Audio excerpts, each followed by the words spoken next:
Welcome to Wisdom Frequencies, where we explore timeless knowledge to sharpen your mind and elevate your life. Today, we bring you a classic, The Art of Logical Thinking by William Walker Atkinson, an insightful guide to mastering reasoning, deduction, and sound judgment. If you find value in this audiobook, be sure to like, comment, and subscribe. Want exclusive content and early access to new releases? Become a member of the channel today and unlock even more wisdom. Let's dive in. Reasoning is defined as the act or faculty of argumentation, ratiocination, reasoning power, disputation, discussion, argumentation. Stewart says, "The word reason itself is far from being precise in its meaning. In common and popular discourse, it denotes that power by which we distinguish truth from falsehood and right from wrong, and by which we are enabled to combine means for the attainment of particular ends. By the employment of the reasoning faculties of the mind, we compare objects presented to the mind as percepts or concepts, taking up the raw materials of thought and weaving them into more complex and elaborate mental fabrics, which we call abstract and general ideas of truth." Brooks says, "It is the thinking power of the mind, the faculty which gives us what has been called thought knowledge in distinction from sense knowledge. It may be regarded as the mental architect among the faculties. It transforms the material furnished by the senses into new products, and thus builds up the temples of science and philosophy." The last mentioned authority adds, "Its products are twofold, ideas and thoughts.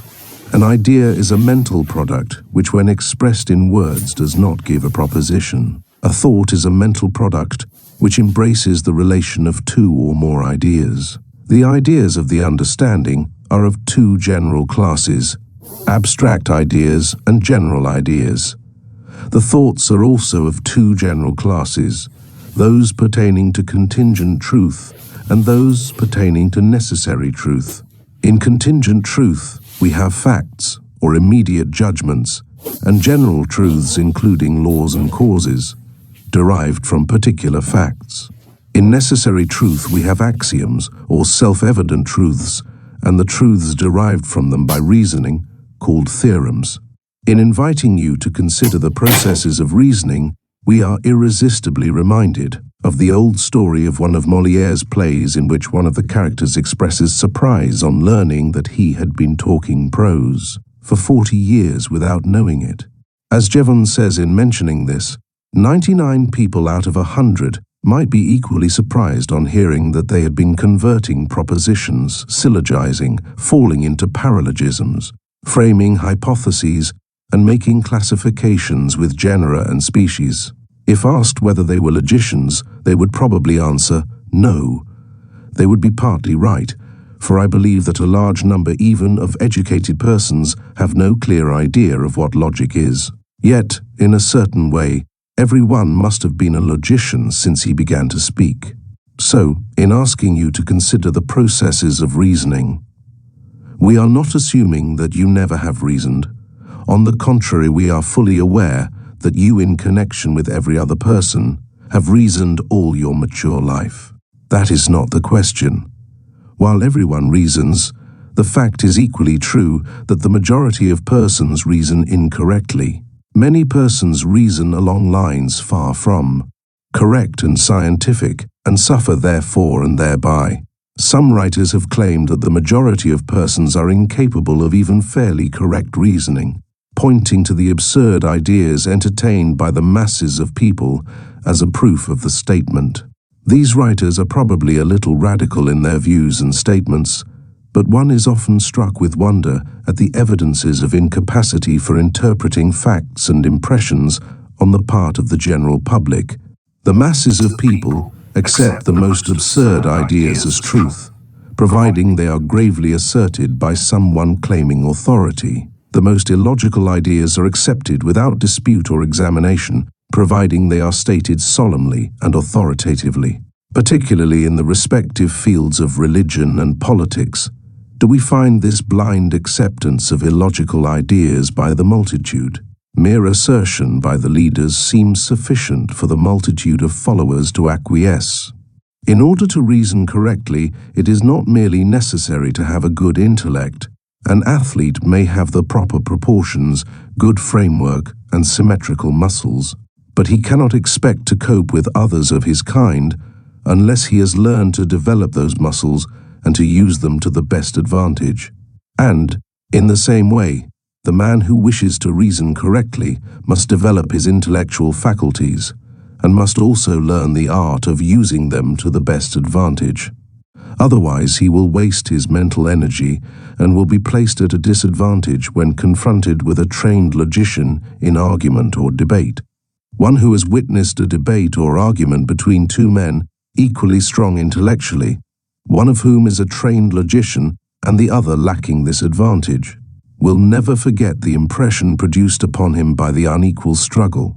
The conflict is like that of a powerful wrestler, untrained in the little tricks and turns of the science, in the various principles of applying force in a certain way at a certain time, at a certain place, with a trained and experienced wrestler, or of a conflict between a muscular giant untrained in the art of boxing, when confronted with a trained and experienced exponent of the manly art. The result of any such conflict is assured in advance. Therefore, everyone should refuse to rest content without a knowledge of the art, of reasoning correctly, for otherwise he places himself under a heavy handicap in the race for success, and allows others, perhaps less well-equipped mentally, to have a decided advantage over him. Jevons says in this connection, "To be a good logician is, however, far more valuable than to be a good athlete, because logic teaches us to reason well, and reasoning gives us knowledge, and knowledge, as Lord Bacon said, is power. As athletes, men cannot for a moment compare with horses or tigers or monkeys. Yet, with the power of knowledge, men tame horses and shoot tigers and despise monkeys. The weakest framework with the most logical mind will conquer in the end, because it is easy to foresee the future, to calculate the result of actions, to avoid mistakes which might be fatal, and to discover the means of doing things which seemed impossible. If such little creatures as ants had better brains than men, they would either destroy men or make them into slaves. It is true that we cannot use our eyes and ears without getting some kind of knowledge, and the brute animals can do the same. But what gives power is the deeper knowledge called science. People may see and hear and feel all their lives without really learning the nature of things they see, but reason is the mind's eye, and enables us to see why things are, and when and how events may be made to happen or not to happen. The logician endeavors to learn exactly what this reason is, which makes the power of men. We all, as I have said, must reason well or ill, but logic is the science of reasoning, and enables us to distinguish between the good reasoning which leads to truth, and the bad reasoning which every day betrays people into error and misfortune. In this volume, we hope to be able to point out the methods and principles of correctly using the reasoning faculties of the mind in a plain, simple manner, devoid of useless technicalities and academic discussion. We shall adhere, in the main, to the principles established by the best of the authorities of the old school of psychology, blending the same with those advanced by the best authorities of the new psychology.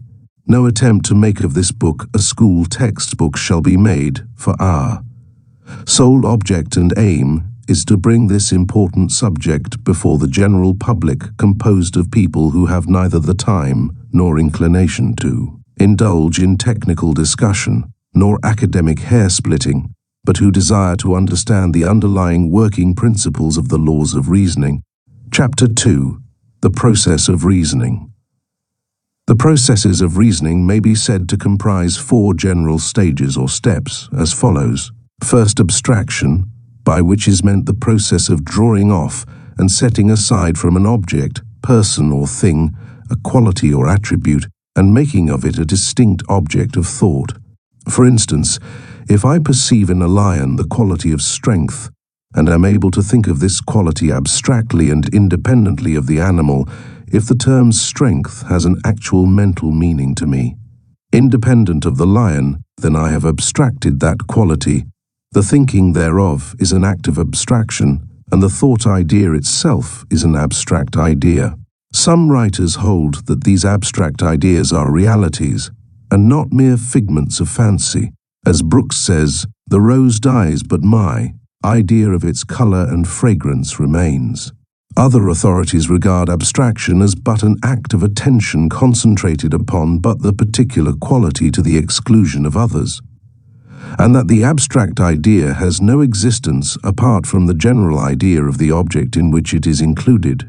Sir William Hamilton says, "We can rivet our attention on some particular mode of a thing, as its smell, its color, its figure, its size, etc., and abstract it from the others. This may be called modal abstraction. The abstraction we have now been considering is performed on individual objects and is consequently particular. There is nothing necessarily connected with generalization in abstraction. Generalization is indeed dependent on abstraction, which it supposes, but abstraction does not involve generalization." Second generalization, by which is meant the process of forming concepts or general ideas. It acts in the direction of apprehending the common qualities of objects, persons, and things, and combining and uniting them into a single notion or conception which will comprehend and include them all.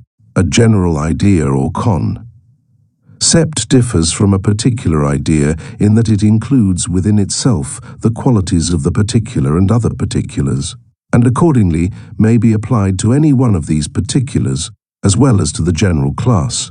For instance, one may have a particular idea of some particular horse, which applies only to that particular horse. He may also have a general idea of horse, in the generic or class sense, which idea applies not only to the general class of horse, but also to each and every horse which is included in that class. The expression of generalization or conception is called a concept.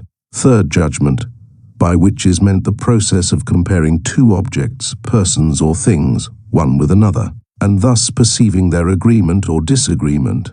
Thus we may compare the two concepts horse and animal, and perceiving a certain agreement between them, we form the judgment that a horse is an animal, or comparing horse and cow, and perceiving their disagreement, we form the judgment, a horse is not a cow. The expression of a judgment is called a proposition. Fourth reasoning, by which is meant the process of comparing two objects, persons, or things, through their relation to a third object, person, or thing. Thus we may reason that all mammals are animals, that a horse is a mammal, that therefore a horse is an animal.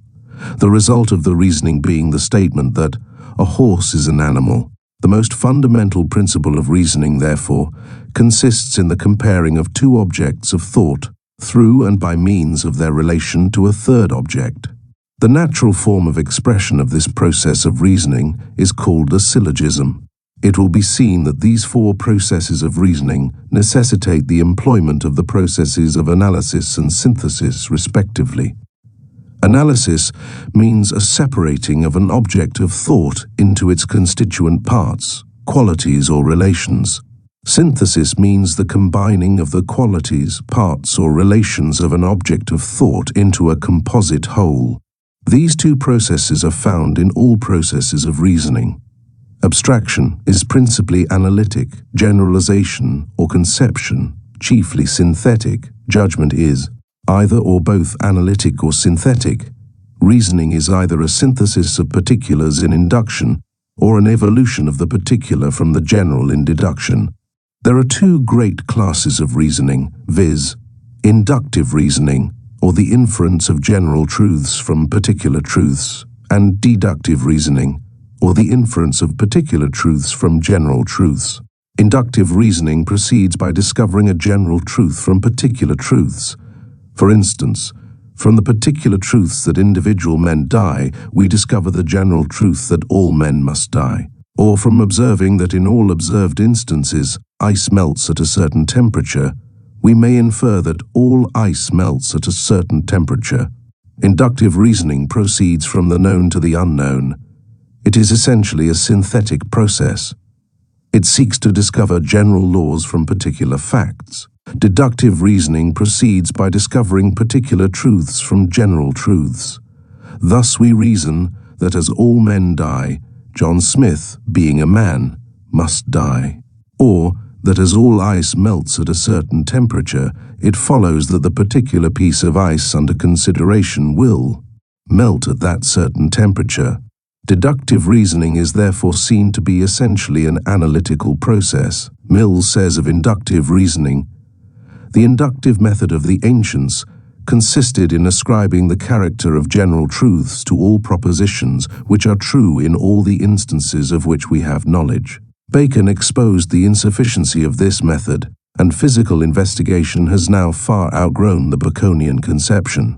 Induction, then, is that operation by which we infer that what we know to be true in a particular case or cases will be true in all cases which resemble the former in certain assignable respects. In other words, induction is the process by which we conclude that what is true of certain individuals of a class is true of the whole class, or that what is true at certain times will be true in similar circumstances at all times.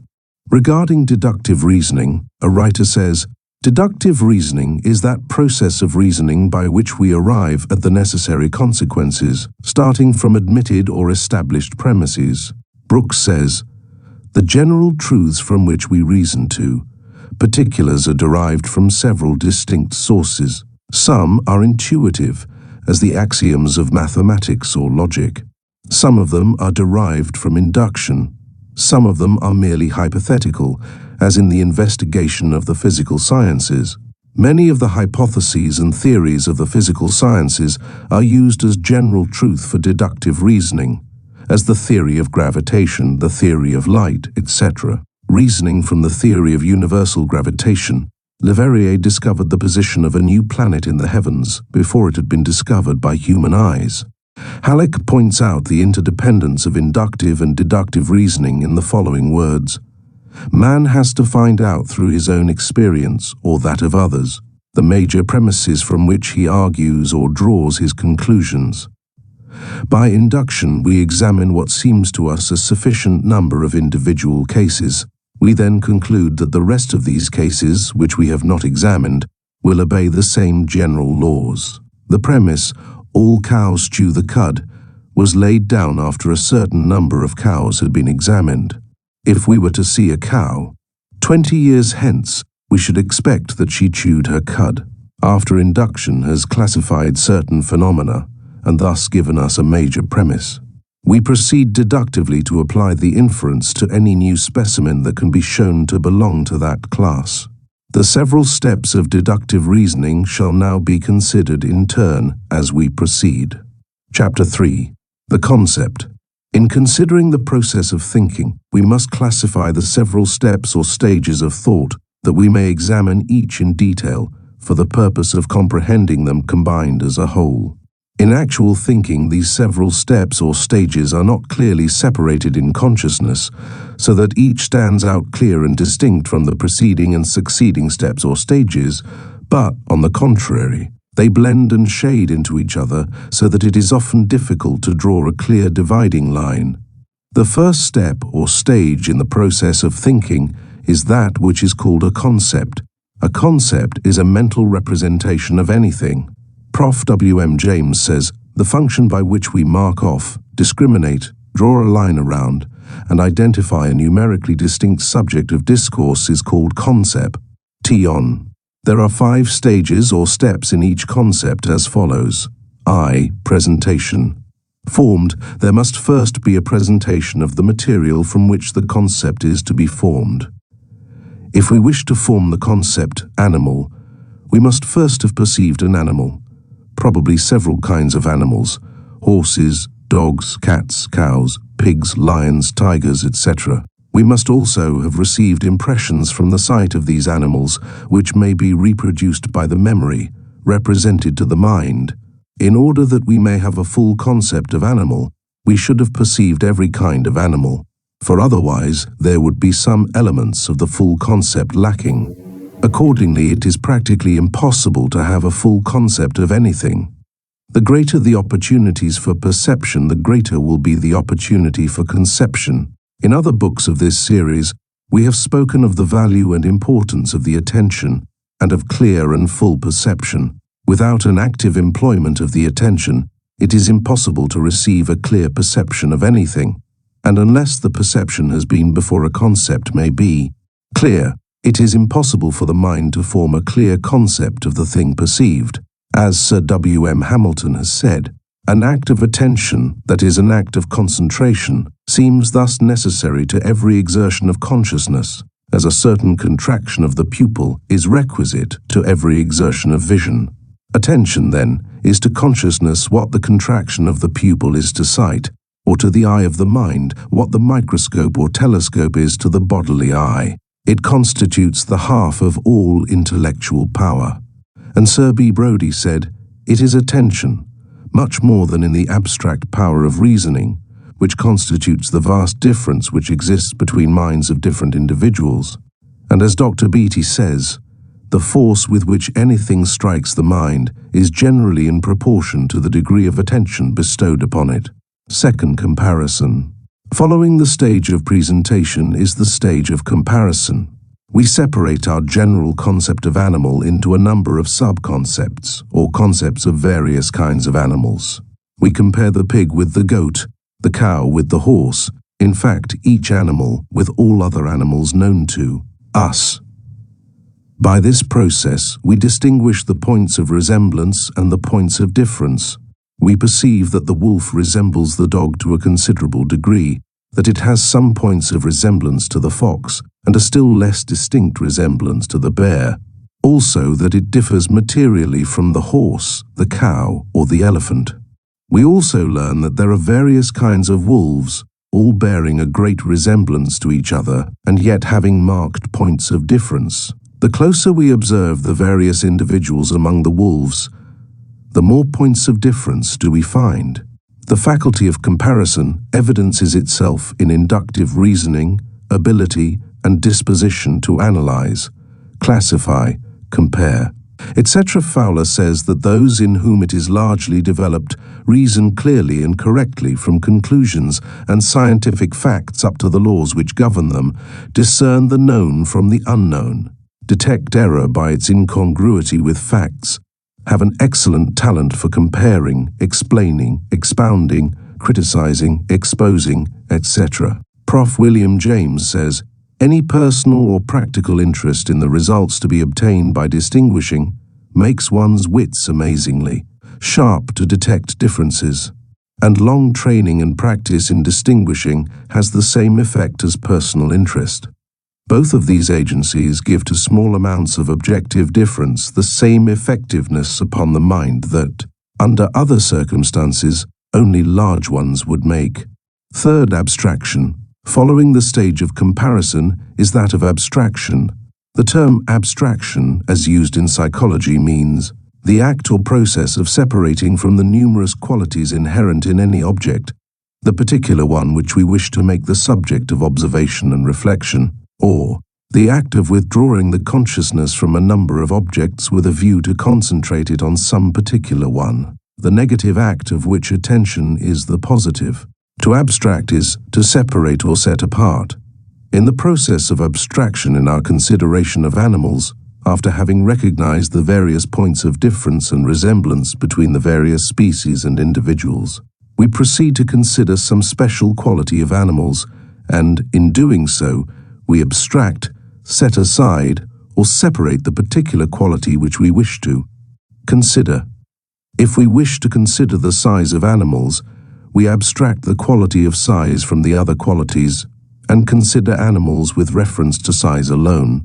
Thus we consider the various degrees of size of the various animals, classifying them accordingly. In the same way, we may abstract the quality of shape, color, or habits, respectively, setting aside this quality for special observation and classification. If we wish to study, examine, or consider certain qualities in a thing, we abstract that particular quality from the other qualities of the thing, or we abstract the other qualities until nothing is left but the particular quality under consideration. In examining or considering a class or number of things, We first abstract the qualities possessed in common by the class or number of things, and also abstract or set aside the qualities not common to them. For instance, animals, we abstract the combined quality of milk-giving and pouch-possessing, which is possessed in common by a number of animals. Then we group these several animals in a class which we name the marsupialia, of which the opossum and kangaroo are in considering classes of members. In these animals, the young are brought forth in an imperfect condition, undeveloped in size and condition, and are then kept in the pouch and nourished until they are able to care for themselves. Likewise, we may abstract the idea of the placenta, the appendage which connects the young unborn animal with the mother, and by means of which the fetus is nourished. The animals distinguished by this quality are grouped together as the placental mammals.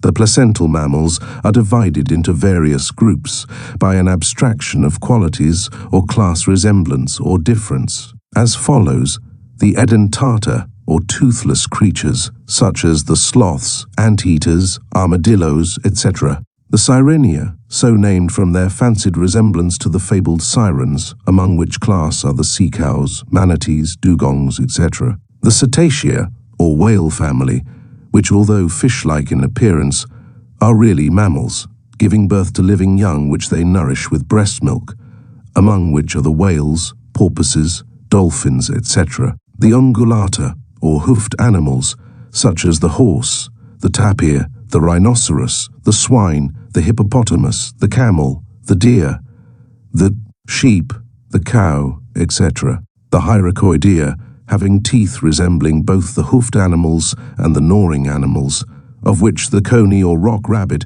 is the principal example. The proboscidea, or trunked animals, which family is represented by the various families of elephants, the carnivora, or flesh-eaters, represented by various subfamilies and species, the rodentia, or gnaws, the insectivora, or insect feeders, the cheiroptera, or finger-winged, the lemuroidea, or lemurs, having the general appearance of the monkey, but also the long bushy tail of the fox. The primates, including the monkeys, baboons, man-apes, gibbons, gorillas, chimpanzees, orang-outans, and man. In all of these cases, you will see that each class or general family possesses a certain common quality which gives it its classification, and which quality is the subject of the abstraction in considering the particular group of animals. Further and closer abstraction divides these classes into subclasses. For instance, the family or class of the carnivora, or flesh-eaters, may be divided by further abstraction into the classes of seals, bears, weasels, wolves, dogs, lions, tigers, leopards, etc. In this process, we must first make the more general abstraction of the wolf and similar animals into the dog family, and the lion, tiger, and similar forms into the cat family. Halleck says of abstraction, in the process of abstraction, we draw our attention away from a mass of confusing details, unimportant at the time, and attend only to qualities common to the class. Abstraction is little else than centering the power of attention on some qualities to the exclusion of others. Fourth generalization. Of abstraction is the stage of generalization. Generalization is the act or process of generalizing or making general, bringing several objects agreeing in some point under a common or general name, head or class, and extending from particulars to generals, reducing or arranging in a genus, bringing a particular fact or series of facts into a relation with a wider circle of facts. As Bolingbroke says, the mind, therefore, makes its utmost endeavors to generalize its ideas, beginning early with such as are most familiar, and coming in time to those which are less so, arising from the stage. Under the head of abstraction, we have seen that through abstraction we may generalize the various species into the various families, and thus, in turn, into the various subfamilies. Following the same process, we may narrow down the subfamilies into species composed of various individuals, or into greater and still greater families or groups. Generalization is really the act of classification, or forming into classes all things having certain qualities or properties in common. The corollary is that all things in a certain generalized class must possess the particular quality or property common to the class. Thus we know that all animals in the class of the carnivora must eat flesh, and that all mammals possess breasts from which they feed their young. As Halleck says, we put all objects having like qualities into a certain genus or class. When the objects are in that class, we know that certain qualities will have a general application to them all. Fifth denomination, following closely upon the step of generalization or classification, is the step of denomination. By denomination we mean the act of naming or designating by a name. A name is the symbol by which we think of a familiar thing without the necessity for making a distinct mental image upon each occasion of thought. Or it may be considered as akin to a label affixed to a thing, as in the case of the algebraic symbols a, b, c, x, and y, by the use of which we are able to make intricate calculations easily and rapidly. So may we use these word symbols much more readily than we could the lengthy descriptions or even the mental images of the thing symbolized. It is much easier for us to think horse than it would be to think the full definition of that animal, or to think of it by recalling a mental picture of the horse each time we wish to think of it. Or it is much better for us to be able to glance at a label on a package or bottle than to examine the contents in detail. As Hobbes says, a word taken at pleasure to serve for a mark, which may raise in our minds a thought like to some thought we had before, and which being pronounced to others, may be to them a sign of what thought the speaker had or had not before in his mind. Mill says, a name is a word serving the double purpose of a mark to recall to ourselves the likeness of a former thought, and as a sign to make it known to others. Some philosophers regard names as symbols of our ideas of things, rather than of the things themselves. Others regard them as symbols of the things themselves. It will be seen that the value of a name depends materially upon the correct meaning and understanding regarding it possessed by the person using it. Chapter 4. The Use of Concepts. Having observed the several steps or stages of a concept, let us now consider the use and misuse of the latter. At first glance it would appear difficult to misuse a concept, but a little consideration will show that people very commonly fall into error regarding their concepts. For instance, a child perceives a horse, a cow, or a sheep, and hears its elders apply the term animal to it. This term is perfectly correct, although symbolizing only a very general classification or generalization. But the child, knowing nothing of the more limited and detailed classification, begins to generalize regarding the animal. To it, accordingly, an animal is identical with the dog or the cow, the sheep or the horse, as the case may be, and when the term is used, the child thinks that all animals are similar to the particular animal seen. Later on, when it hears the term animal applied to a totally different-looking creature, it thinks that a mistake has been made and a state of confusion occurs. Or, even when a term is applied within narrower limits, the same trouble occurs. The child may hear the term dog applied to a mastiff, and it accordingly forms a concept of dog identical with the qualities and attributes of the mastiff. Later, hearing the same term applied to a toy terrier, it becomes indignant and cries out that the latter is no dog, but is something entirely different. It is not until the child becomes acquainted with the fact that there are many kinds of creatures in the general category of dog that the latter term becomes fully understood and its appropriate concept is intelligently formed. Thus we see the importance of the step of presentation. In the same way, the child might imagine that because some particular man had red hair and long whiskers, all men were red-haired and long-whiskered. Such a child would always form the concept of man as a creature possessed of the personal qualities just mentioned. As a writer once said, readers of current French literature might imagine that all Englishmen were short, dumpy, red-cheeked and irascible, and that all English women had great teeth and enormous feet.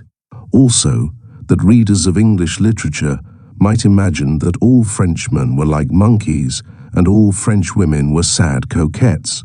In the same way, many American young people believe that all Englishmen say "don't you know," and all English women constantly ejaculate "fancy." Also, that every Englishman wears a monocle.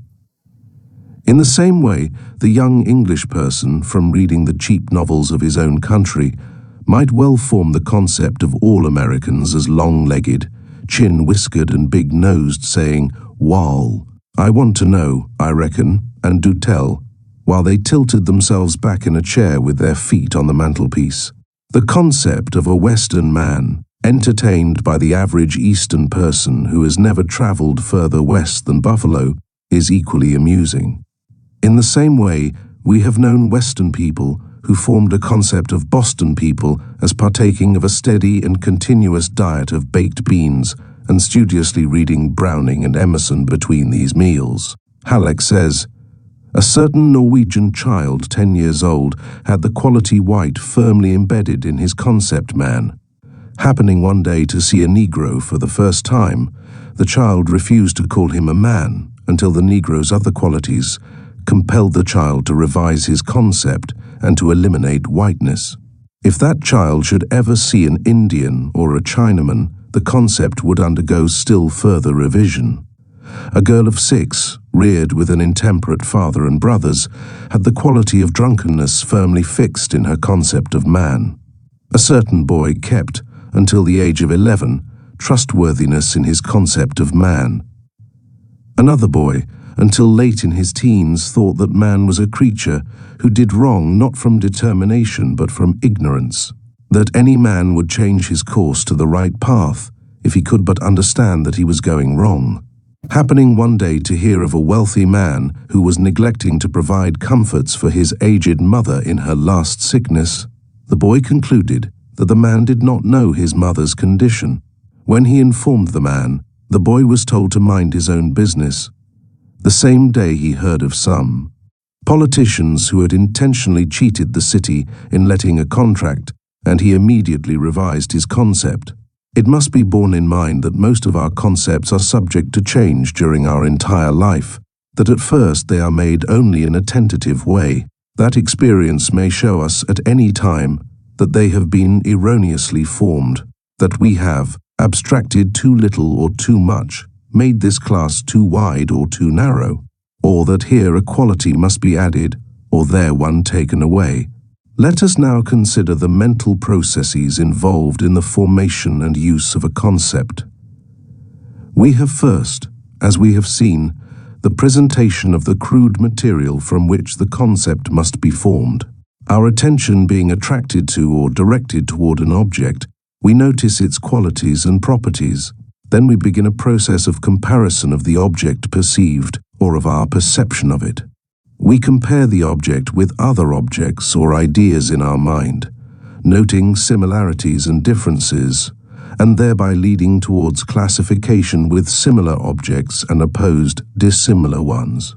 The greater the range of other objects previously perceived, the greater will be the number of relations established between the new object or idea and others.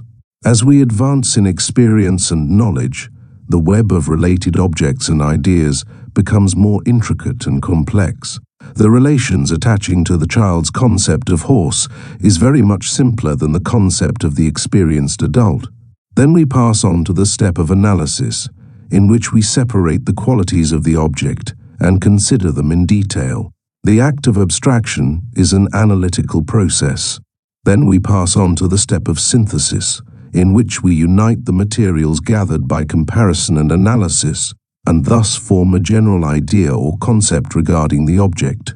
In this process, we combine the various qualities discerned by comparison and analysis, and grouping them together as in a bundle, we tie them together with the string of synthesis, and thus have a true general conception. Thus, from the first general conception of horse as a simple thing, we notice first that the animal has certain qualities lacking in other things and certain others similar to other things. Then we analyze the various qualities of the horse, recognized. Through comparison, until we have a clear and distinct idea of the various parts, qualities and properties of the horse. Then we synthesize, and joining together these various conceptions of the said qualities, we at last form a clear general concept of the horse as he is, with all his qualities. Of course, if we later discover other qualities attached to the horse, we add these to our general synthesized concept. Our concept of horse is enlarged. Of course, these various steps in the formation and use of a concept are not realized as distinct acts in the consciousness, for the processes are largely instinctive and subconscious, particularly in the case of the experienced individual. The subconscious or habit mind usually attends to these details for us, except in instances in which we deliberately apply the will to the task, as in cases of close study, in which we take the process from the region of the involuntary and place it in the voluntary category. So closely related and blended are these various steps of the process, that some authorities have disputed vigorously upon the question as to which of the two steps, comparison or analysis, precedes the other. Some have claimed that analysis must precede comparison, else how could one compare without having first analyzed the things to be compared? Others hold that comparison must precede analysis, else how could one note a quality unless he had his attention drawn to it by its resemblance to or difference from qualities in other objects? The truth seems to lie between the two ideas, for in some cases there seems to be a perception of some similarity or difference before any analysis or abstraction takes place, while in others there seems to be an analysis or abstraction before comparison is possible. In this book we have followed the arrangement favored by the latest authorities, but the question is still an open one to many minds. As we have seen, the general concept once having been formed, the mind proceeds to classify the concept with others having general qualities in common, and, likewise, it proceeds to generalize from the classification, assuming certain qualities in certain classes. Then we proceed to make still further generalizations and classifications on an ascending and widening scale, including seeming resemblances less marked, until finally we embrace the object with other objects in as large a class as possible, as well as in as close and limited a subclass as possible. As Brooks says, generalization is an ascending process. The broader concept is regarded as higher than the narrower concept. A concept is considered higher than a percept. A general idea stands above a particular idea. We thus go up from particulars to generals, from percepts to concepts, from lower concepts to higher concepts. Beginning down with particular objects, we rise from them to the general idea of their class.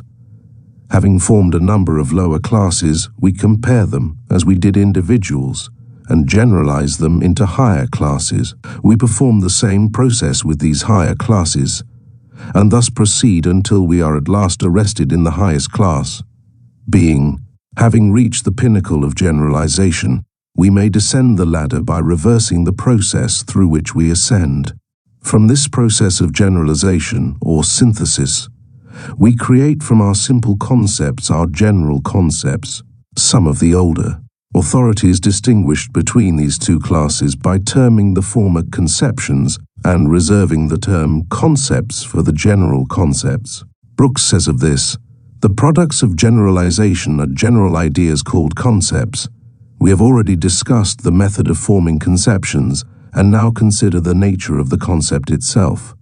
A concept is a general idea.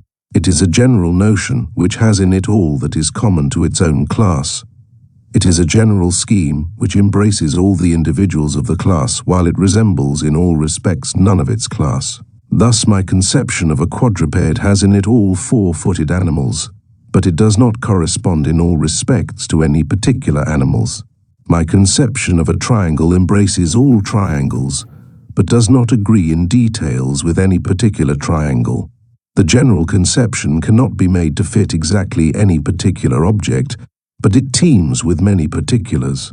These points may be illustrated with the concepts horse, bird, color, animal, etc., So we may begin to perceive the distinction and difference between a concept and a mental image. This distinction, and the fact that a concept cannot be imaged, is generally difficult for the beginner. It is important that one should have a clear and distinct understanding regarding this point, and so we shall consider it further in the following chapter. Chapter 5. Concepts and Images. As we have said, a concept cannot be imaged, cannot be used as the subject of a mental image. This statement is perplexing to the student who has been accustomed to the idea that every conception of the mind is capable of being reproduced in the form of a mental image. But the apparently paradoxical statement is seen as quite simple when a little consideration is given to it. For instance, you have a distinct general concept of animal. You know what you mean when you say or think animal. You recognize an animal when you see one, and you understand what is meant when another uses the word in conversation. But you cannot form a mental image of the concept animal. Why? Because any mental image you might form would be either a picture of some particular animal or else a composite of the qualities of several animals.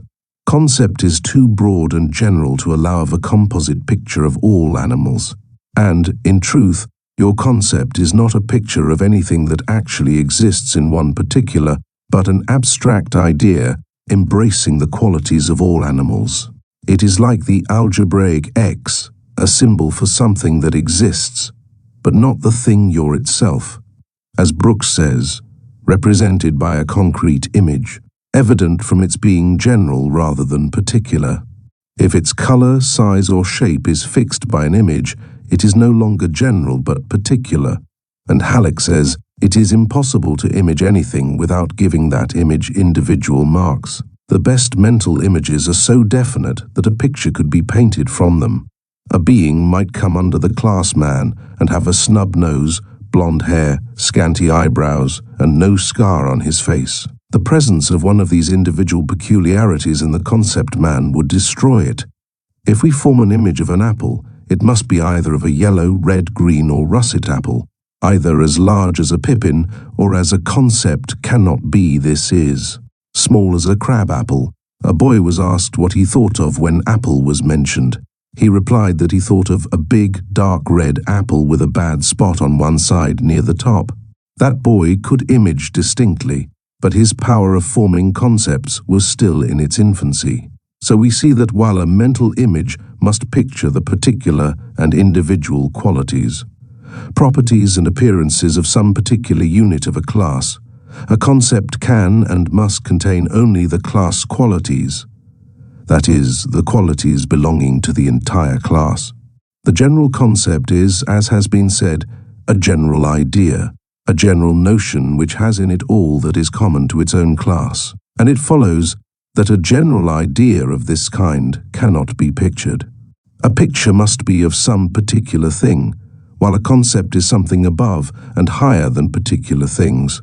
We may picture a man, but we cannot picture man the concept of the race.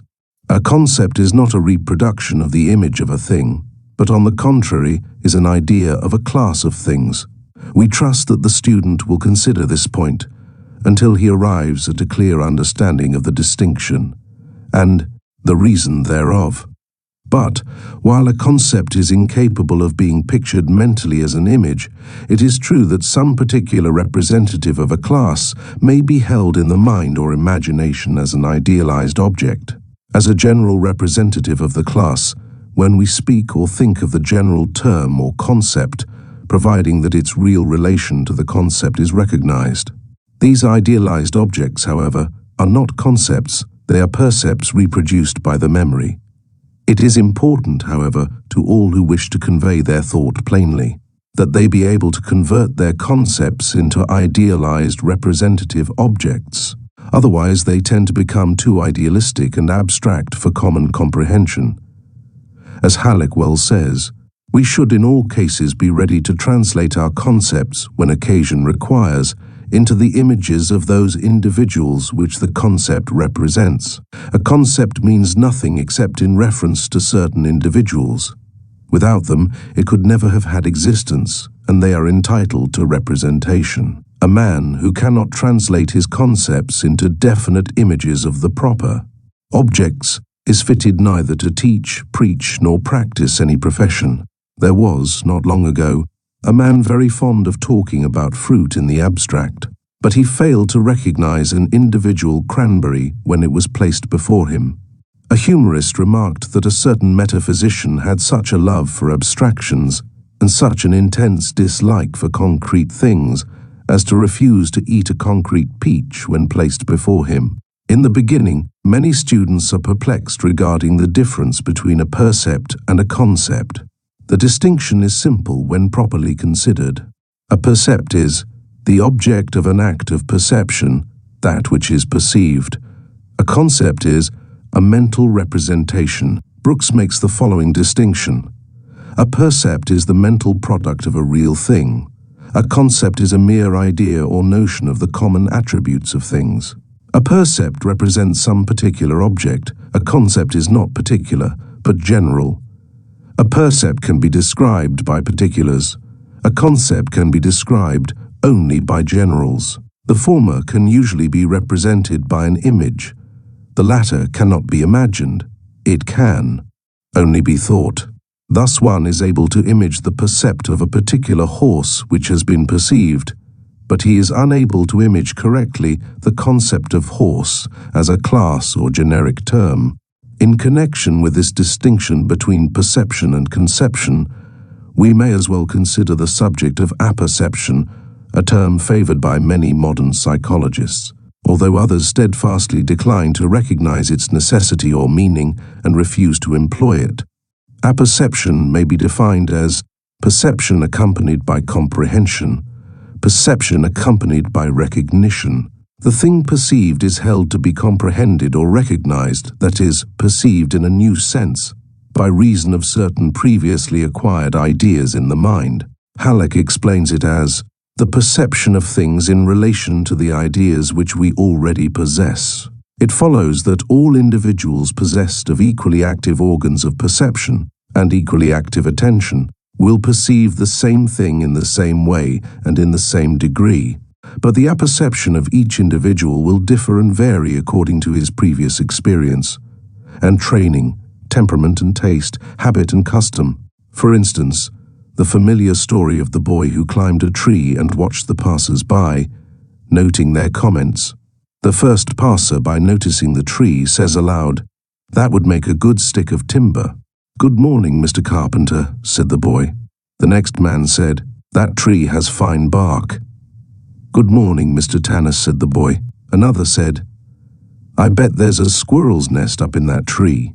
"Good morning, Mr. Hunter," said the boy.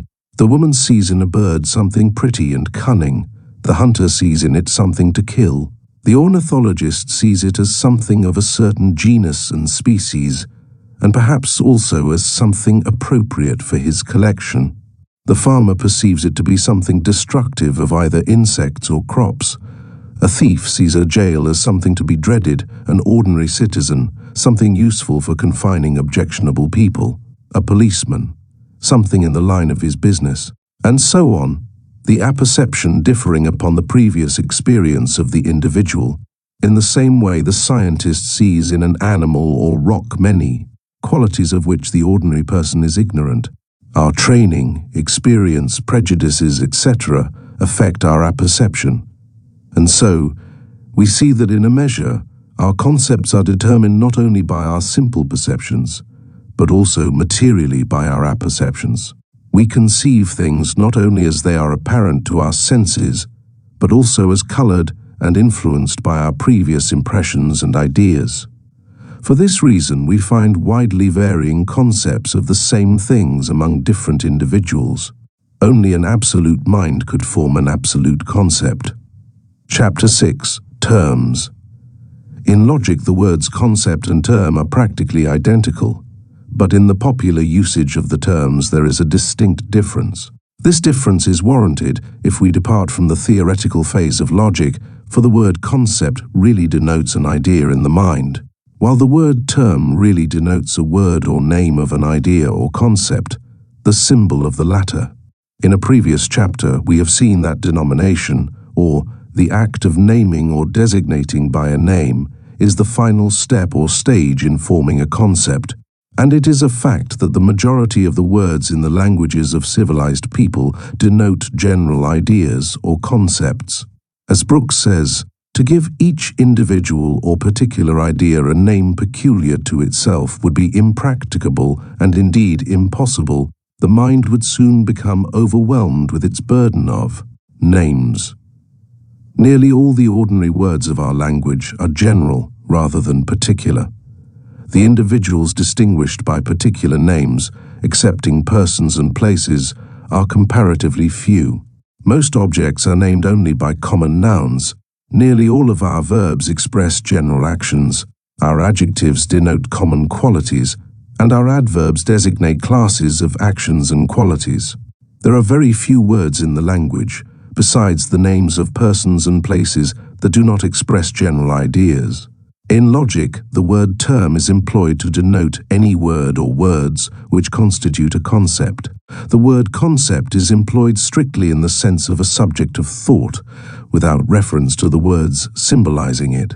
The concept or subject of thought is the important element or fact, and the term denoting it is merely a convenient symbol of expression. It must be remembered that a term does not necessarily consist of but a single word, for often many words are employed to denote the concept, sometimes even an entire clause or phrase being found necessary for the current term, for the purpose of the consideration of the subjects to be treated upon in this book. We may agree that a term is the outward symbol of a concept, and that the concept is the idea expressed by the term. There are three general parts or phases of deductive logic, namely terms, propositions, and syllogisms. Therefore, in considering terms, we are entering into a consideration of the first phase of deductive logic.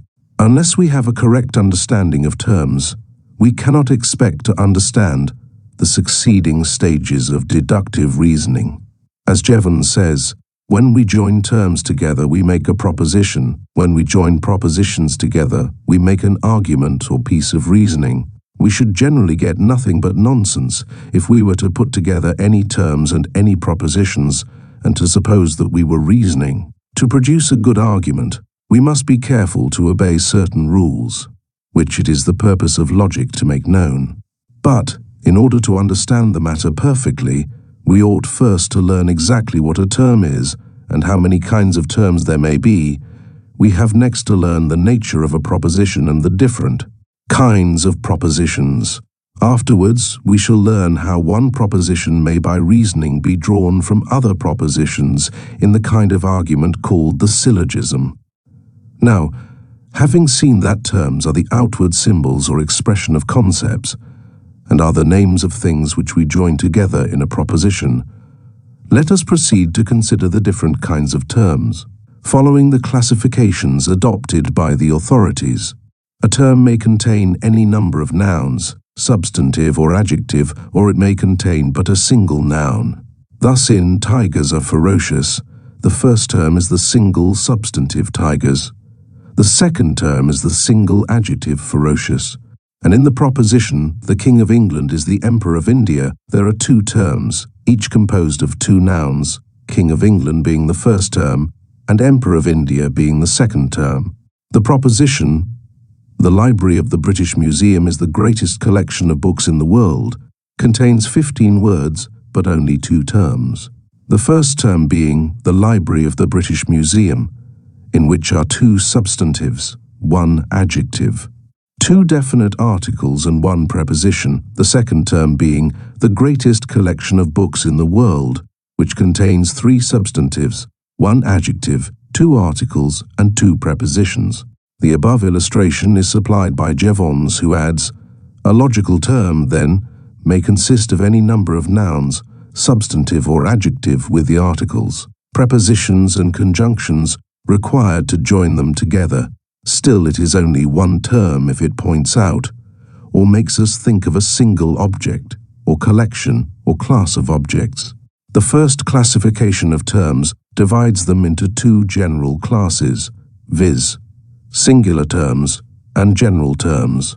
A singular term is a term denoting a single object, person or thing. Although denoting only a single object, person or thing, it may be composed of several words, or it may be composed of but one word, as in the case of a proper name, etc. The following are singular terms, because they are terms denoting but a single object, person or thing.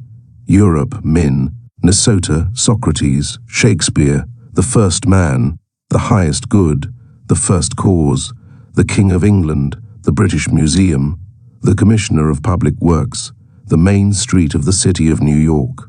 It will be noted that in all of the examples given, the singular term denotes a particular something, a specific thing, a something of which there is but one, and that one possesses particularity and individuality. As Hyslop says, oneness of kind is not the only or distinctive feature of singular terms, but individuality or singularity as representing a concrete individual whole. A general term is a term which applies in the same sense to each and every individual object, person or thing, in a number of objects, persons or things of the same kind, or to the entire class composed of such objects, persons, or things of the same kind. For instance, horse, man, biped, mammal, trees, figures, grain of sand, matter, etc. Hyslop says regarding general terms, in these instances the terms denote more than one object and apply to all of the same kind. Their meaning is important in the interpretation of what are called universal propositions. Another general classification of terms divides them into two respective classes, as follows: collective terms and distributive terms. Hyslop says of this classification, this division is based upon the distinction between aggregate wholes of the same kind and class terms. It partly coincides with the division into singular and general terms, the latter always being distributive. A collective term is one which denotes an aggregate or collected whole of objects, persons or things of the same or similar kind, which collective whole is considered as an individual. Although composed of a totality of separate individual objects, persons or things, thus the following terms: regiment, congregation, army, family, crowd, nation, company, battalion, class, congress, parliament, convention, etc. are collective terms, because they denote collective, aggregate, or composite wholes considered as an individual. A distributive term is a term which denotes each and every individual object, person, or thing in a given class. For example, are the terms mammal, book, diamond, tree. As Hyslop says, general terms are always distributive. Also, it is important also to keep clear the distinction between class wholes and collective wholes. They are often confused so as to call a term denoting a class A, man, quadruped, biped, collective term. Another general classification of terms divides them into the following two respective classes: concrete terms and abstract terms. A concrete term is a term denoting either a definite object, person or thing which is subject to perception and experience, and may be considered as actually existent concretely, as for instance, horse, man, mountain, dollar, knife, table, etc., or else an attribute thought of and used solely as an attribute, as for instance, beautiful, wise, noble, virtuous, good, etc. An abstract term is a term denoting the attribute, quality or property considered as apart from the object, person or thing and as having an abstract existence, as for instance, beauty, wisdom, nobility, goodness, virtue, etc. As we have seen elsewhere, these qualities have no real existence in themselves, but are known and thought of only in connection with concrete objects, persons and things. Thus we cannot know beauty, but may know beautiful things, we cannot know virtue, but we may know virtuous people, etc. An attribute or quality is concrete when expressed as an adjective, and abstract when expressed as a noun, as for instance, beautiful and beauty, respectively, or virtuous and virtue, respectively. The distinction may be summed up as follows. A concrete term is the name of a thing, or of a quality of a thing, expressed as an adjective, and as merely a quality, while an abstract term is the name of a quality of a thing, expressed as a noun and as a thing in itself.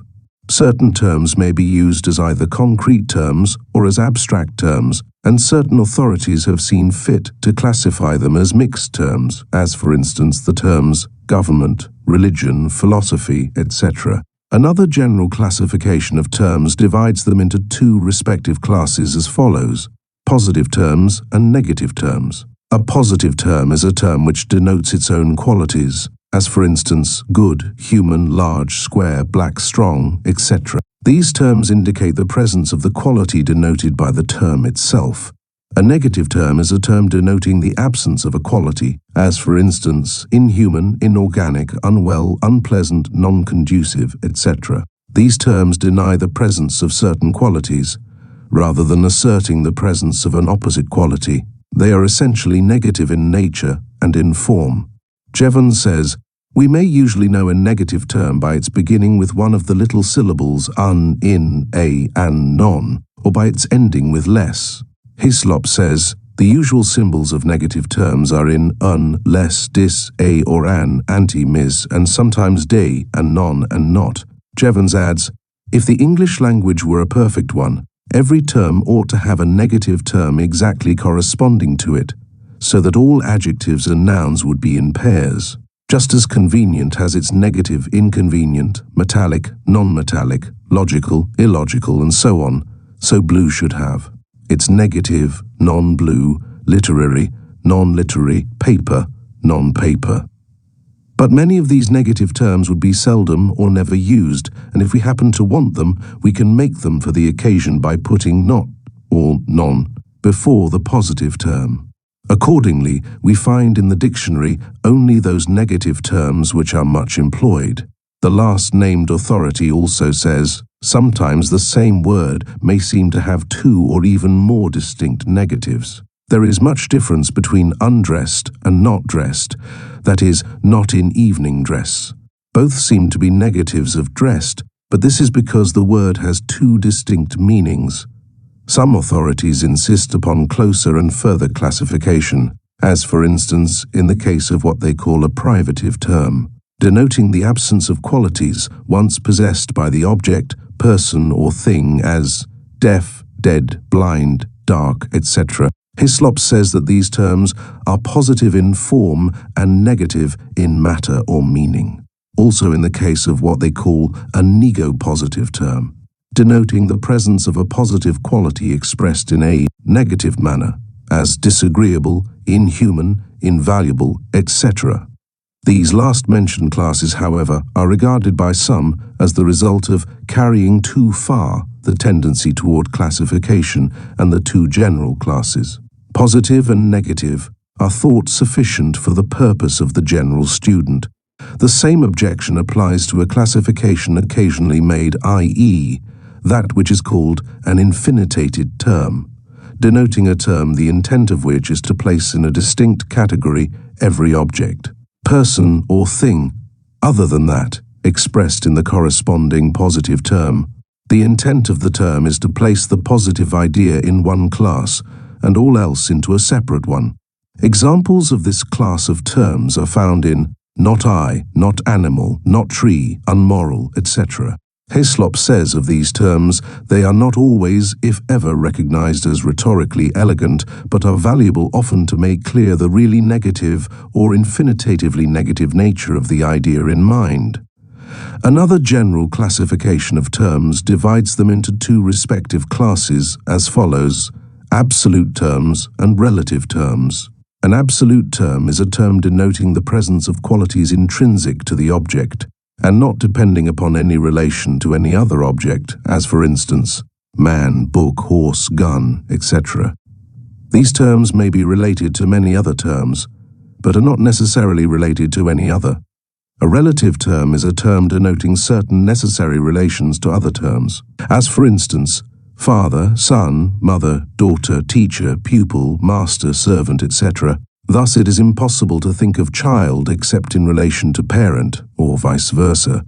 The one term implies the existence of its related term. Hislop says of the above classification, Relative terms suggest the thought of other individuals with the relation involved as a part of the term's meaning, while absolute terms suggest only the qualities in the subject without a relation to others being necessarily involved. Some authorities also classify terms as higher and lower, also as broad and narrow. This classification is meant to indicate the content and extent of the term. For instance, when we classify, we begin with the individuals, which we then group into a small class. These classes we then group into a larger class according to their resemblances. These larger classes then go to form a part of still larger classes, and so on. As these classes advance, they form broader terms, and as we retreat from the general class into the less general and more particular, the term becomes narrower.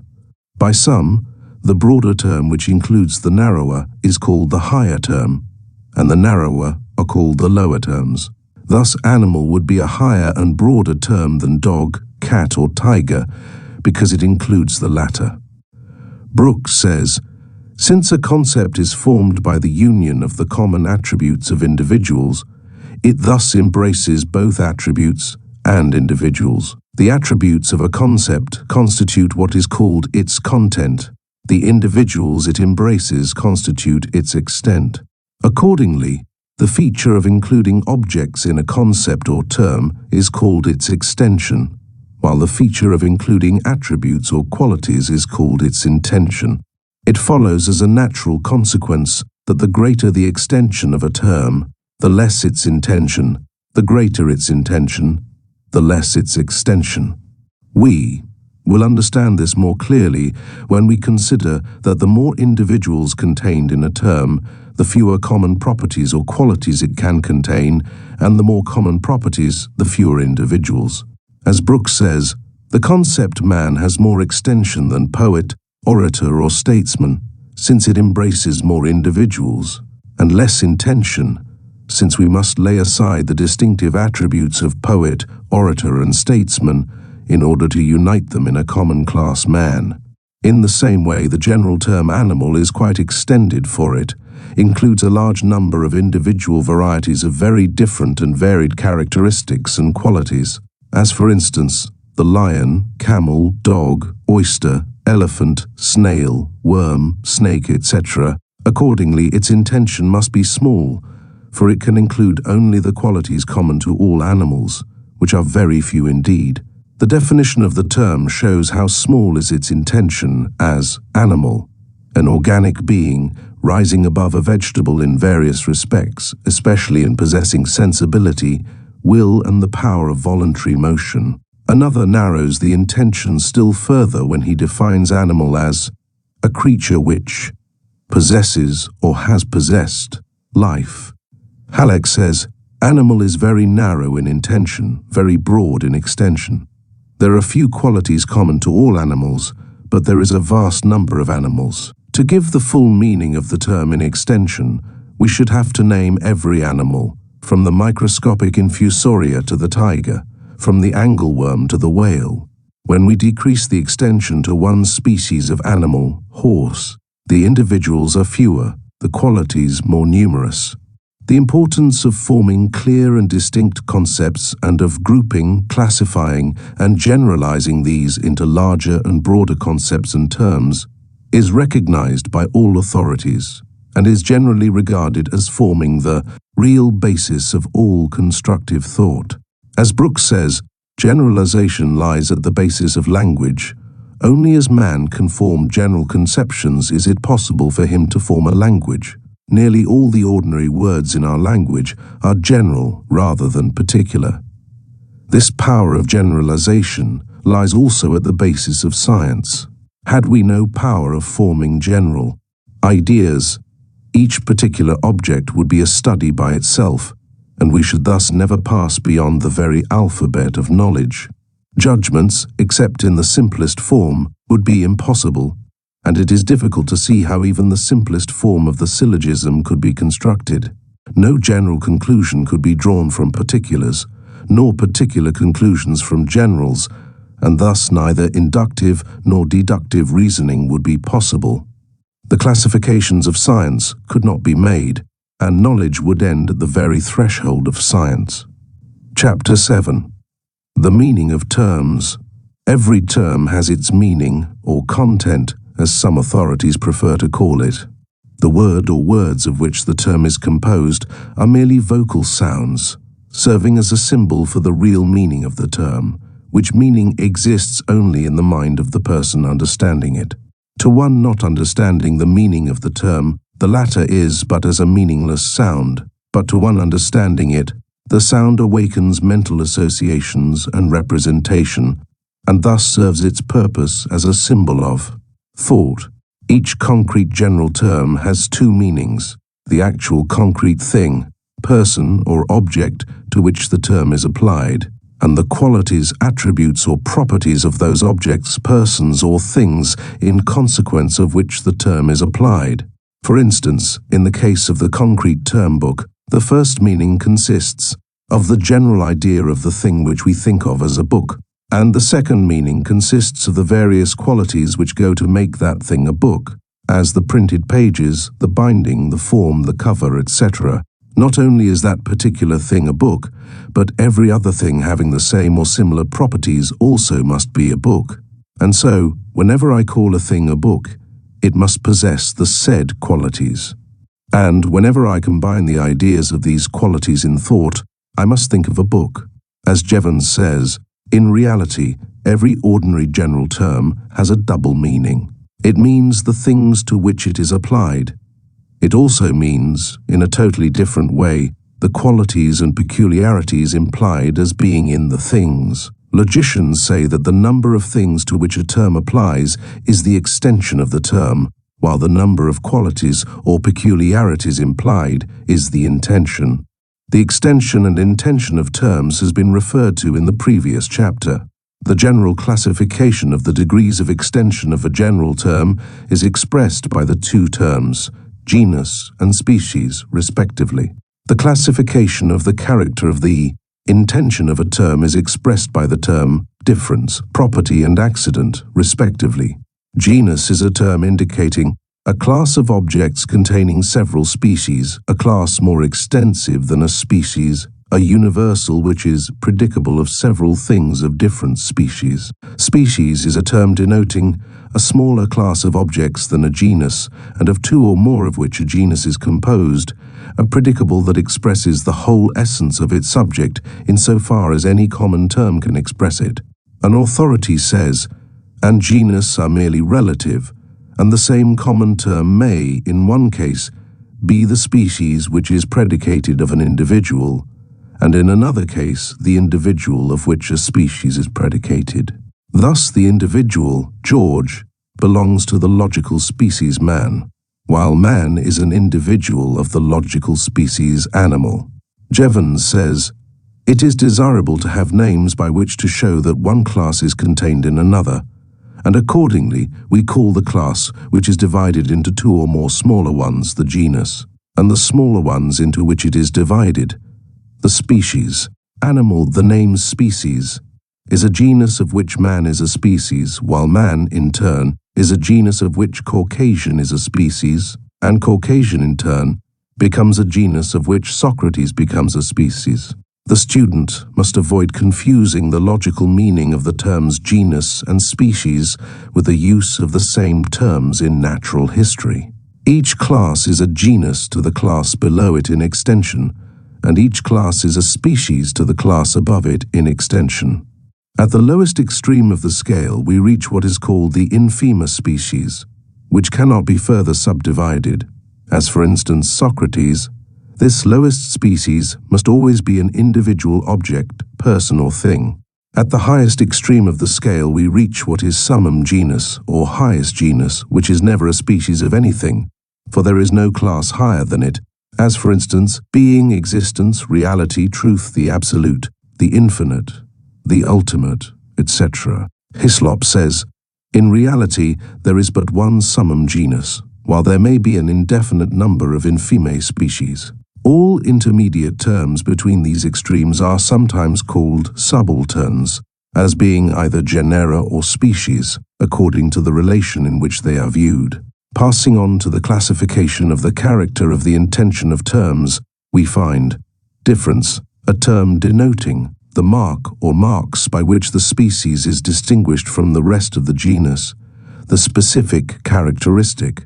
Thus, the color of the skin is a difference between the Negro and the Caucasian, the number of feet the difference between the biped and the quadruped, the form and shape of leaves the difference between the oak and the elm trees, etc. Hyslop says, whatever distinguishes one object from another can be called the differentia. It is some characteristic in addition to the common qualities and determines the species or individual under the genus. Property, a term denoting a peculiar quality of anything, that which is inherent in or naturally essential to anything. Thus, a property is a distinguishing mark of a class.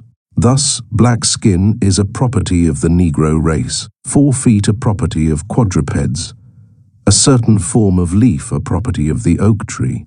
Thus, a difference between 2 species may be a property of one of the species. Accident, a term denoting any quality or circumstance which may or may not belong to a class, accidentally as it were, or whatever does not really constitute an essential part of an object, person or thing. As, for instance, the redness of a rose, for a rose might part with its redness and still be a rose. The color is the accident of the rose. Or, a brick may be white and still be a brick. Although the majority of bricks are red, the redness or whiteness of the brick are its accidents and not its essential properties. Whately says, accidents in logic are of 2 kinds, separable and inseparable. If walking be the accident of a particular man, it is a separable one, for he would not cease to be that man though he stood still.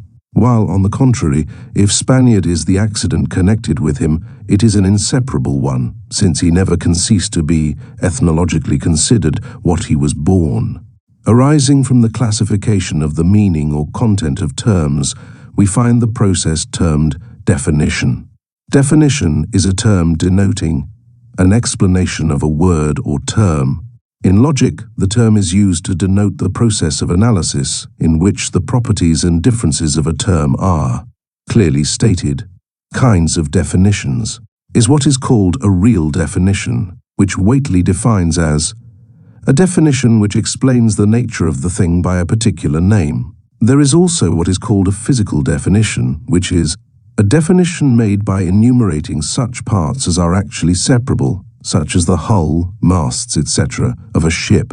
Also a logical definition, which is a definition consisting of the genus and the difference. Thus, if a planet be defined as a wandering star, star is the genus, and wandering points out the difference between a planet and an ordinary star. An accidental definition is a definition of the accidental qualities of a thing. An essential definition is a definition of the essential properties and differences of an object, person or thing. There are of course several. For instance, Crabbe discriminates between a definition and an explanation as follows. A definition is correct or precise, an explanation is general or ample. The definition of a word defines or limits the extent of its signification. It is the rule for the scholar in the use of any word. The explanation of a word may include both definition and illustration. The former admits of no more words than will include the leading features in the meaning of any term. The latter admits of an unlimited scope for diffuseness on the part of the explainer. Hyslop gives the following excellent explanation of the logical definition, which, as he states, is the proper meaning of the term in logic. He states, "The rules which regulate logical definition are as follows. 1. A definition should state the essential attributes of the species defined. 2. Of word defined. Otherwise the definition is called a circulus in definiendo. A definition must not contain the name. 3. The definition must be exactly equivalent to the species defined. 4. A definition should not be expressed in obscure, figurative, or ambiguous language. 5. A definition must not be negative when it can be affirmative. A correct definition necessarily requires the manifestation of the 2 respective processes of analysis and synthesis. Analysis is a term denoting the separation of anything into its constituent elements, qualities, properties, and attributes. It is seen at once that in order to correctly define an object, person, or thing, it is first necessary to analyze the latter in order to perceive its essential and accidental properties or differences. Unless the qualities, properties, and attributes are clearly and fully perceived, we cannot properly define the object itself. Synthesis is a term denoting the act of joining or putting two or more things together, in logic, the method by composition, in opposition to the method of resolution or analysis.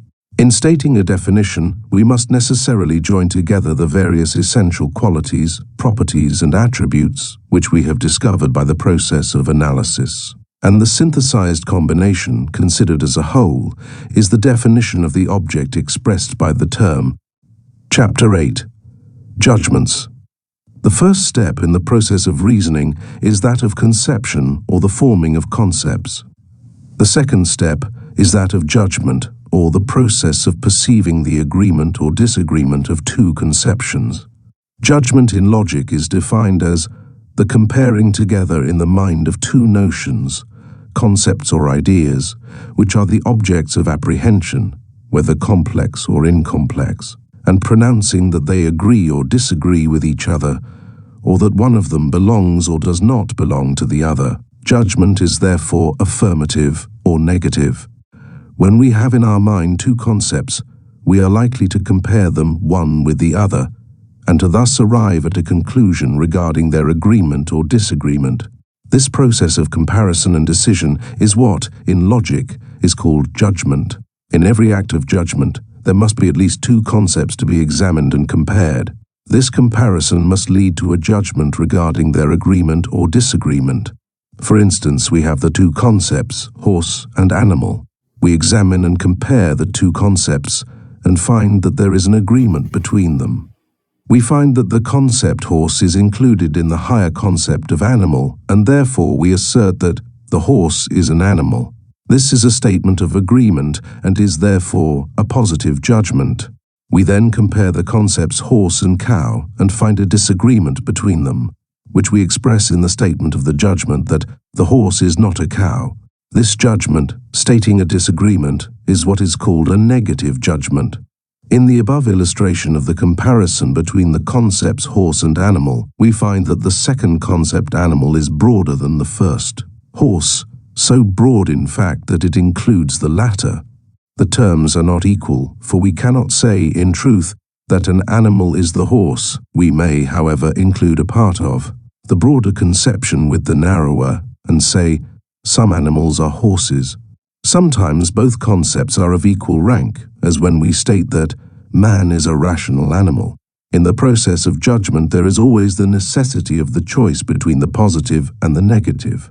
When we compare the concepts horse and animal, we must of necessity decide either that the horse is an animal, or else that it is not an animal. The importance of the process of judgment is ably stated by Halleck as follows. Were isolated concepts possible, they would be of very little use. Isolated facts are of no more service than unspun wool.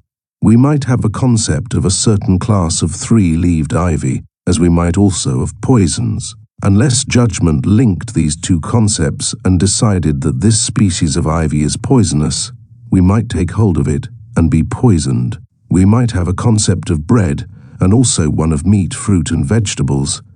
If we also had a concept of food unrelated to these, we should starve to death, for we should not think of them as foods. A vessel, supposing itself to be far out at sea, signaled another vessel that the crew were dying of thirst, certainly had a concept of drinkable things and also of water. To the surprise of the first, the second vessel signaled back, draw from the sea and drink. You are at the mouth of the Amazon. The thirsty crew had not joined the concept drinkable to the concept of water over the ship's side. A man having taken an overdose of laudanum, his wife lost much valuable time in sending out for antidotes, because certain of her concepts had not been connected by judgment. She had good concepts of coffee and of mustard, She also knew that an antidote to opium was needed, but she had never linked these concepts and judged that coffee and mustard were antidotes to opium.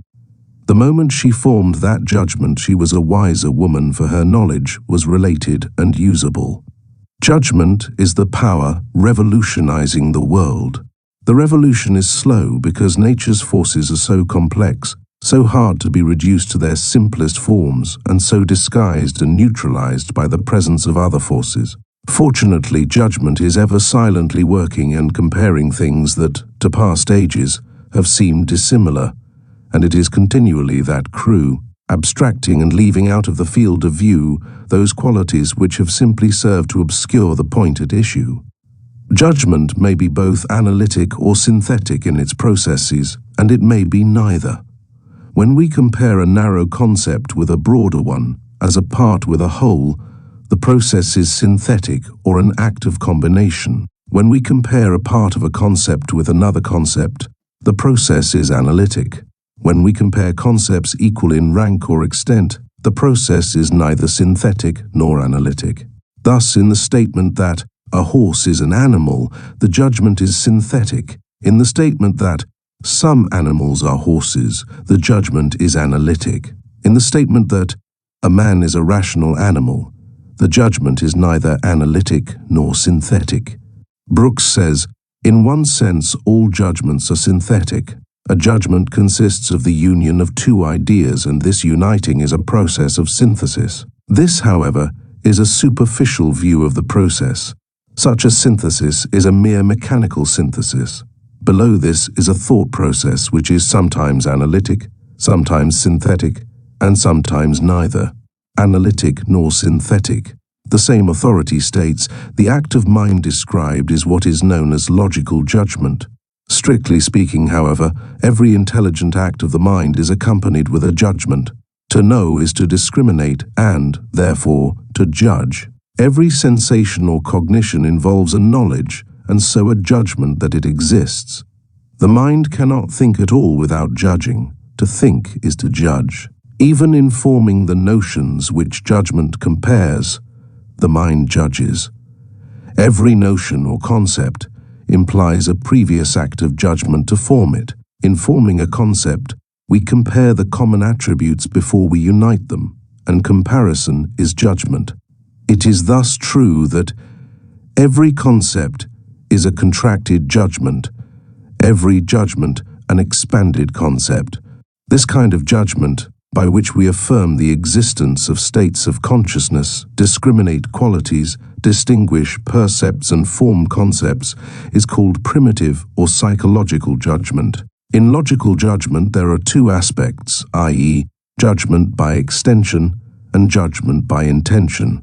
When we compare the two concepts horse and animal, we find that the concept horse is contained in the concept animal, and the judgment that a horse is an animal may be considered as a judgment by extension. In the same comparison, we see that the concept horse contains the quality of animality, and in attributing this quality to the horse, we may also say the horse is an animal, which judgment may be considered as a judgment by intention. Brooks says, both views of judgment are correct. The mind may reach its judgment either by extension or by intention. The method by extension is usually the more natural. When a judgment is expressed in words, it is called a proposition. There is some confusion regarding the two terms, some holding that a judgment and a proposition are identical, and that the term proposition may be properly used to indicate the judgment itself. But the authorities who seek for clearness of expression and thought now generally hold that a proposition is a judgment expressed in words. In the next chapter, in which we consider propositions, we shall enter into a more extended consideration of the subject of judgments as expressed in propositions, which consideration we omit at this point in order to avoid repetition. Just as the respective subjects of concepts and terms necessarily blend into each other, so do the respective subjects of judgments and propositions. In each case, too, there is the element of the mental process on the one hand and the verbal expression of it on the other hand. It will be well to keep this fact in mind. Chapter 9. Propositions.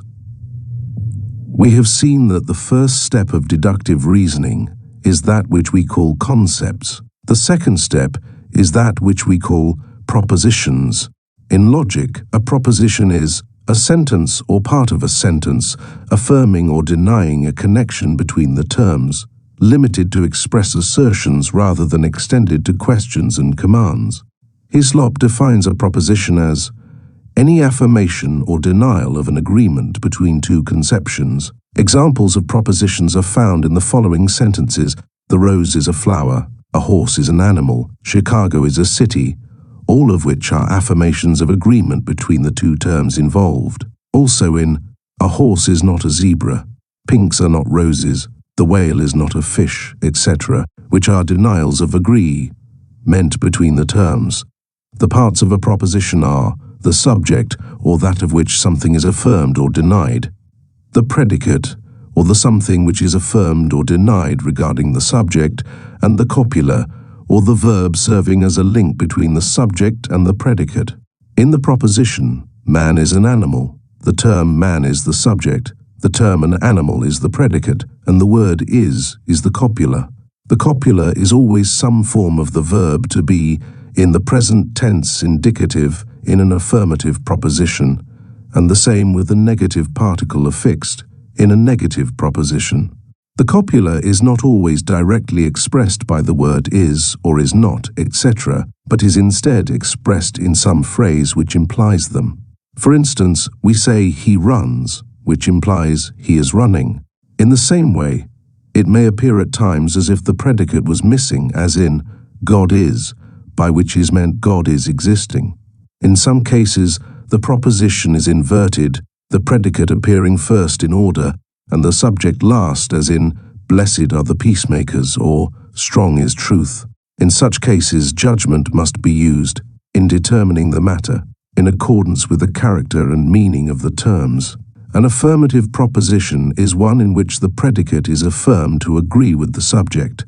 A negative proposition is one in which the agreement of the predicate and subject is denied. Examples of both of these classes have been given in this chapter. Another classification of propositions divides them in three classes, as follows: categorical, hypothetical, disjunctive. A categorical proposition is one in which the affirmation or denial is made without reservation or qualification, as for instance, man is an animal, the rose is a flower, etc. The fact asserted may not be true, but the statement is made positively as a statement of reality.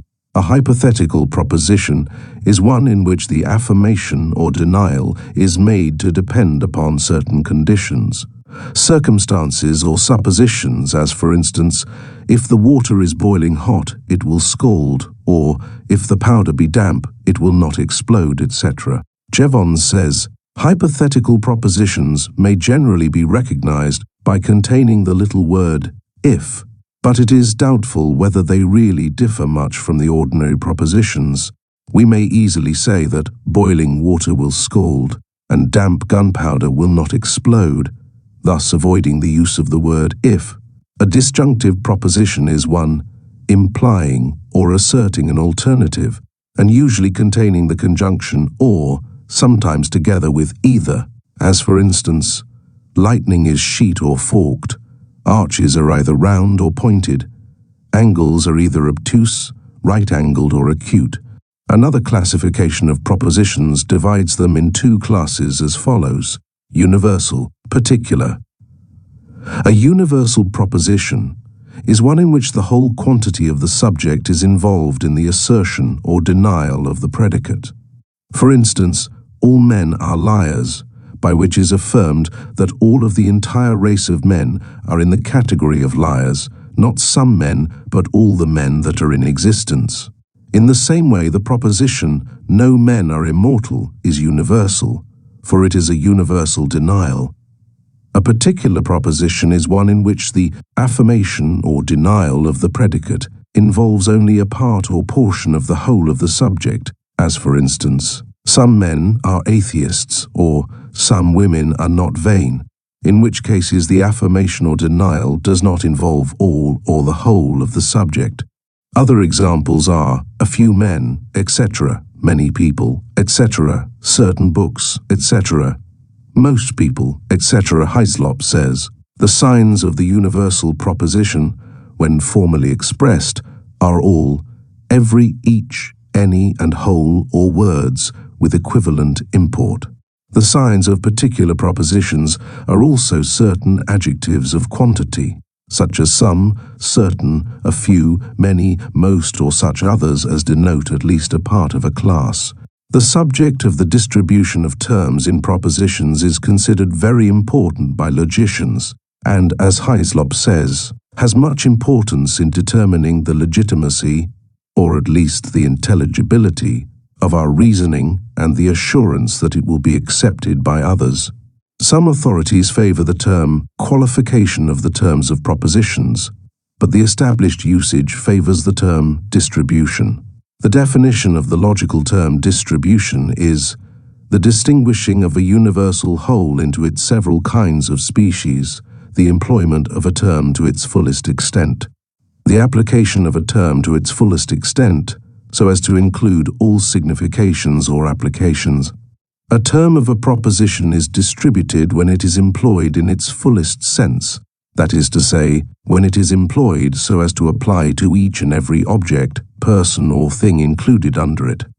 Thus, in the proposition, all horses are animals, the term horses is distributed, and in the proposition, some horses are thoroughbreds, the term horses is not distributed.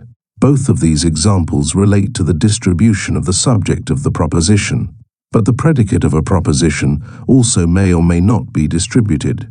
For instance, in the proposition, all horses are animals, the predicate, animals, is not distributed, that is, not used in its fullest sense, for all animals are not horses. There are some animals which are not horses, and therefore, the predicate, animals, not being used in its fullest sense is said to be not distributed. The proposition really means all horses are some animals. There is, however, another point to be remembered in the consideration of distribution of terms of propositions, which Brooks expresses as follows: distribution generally shows itself in the form of the expression, but sometimes it may be determined by the thought.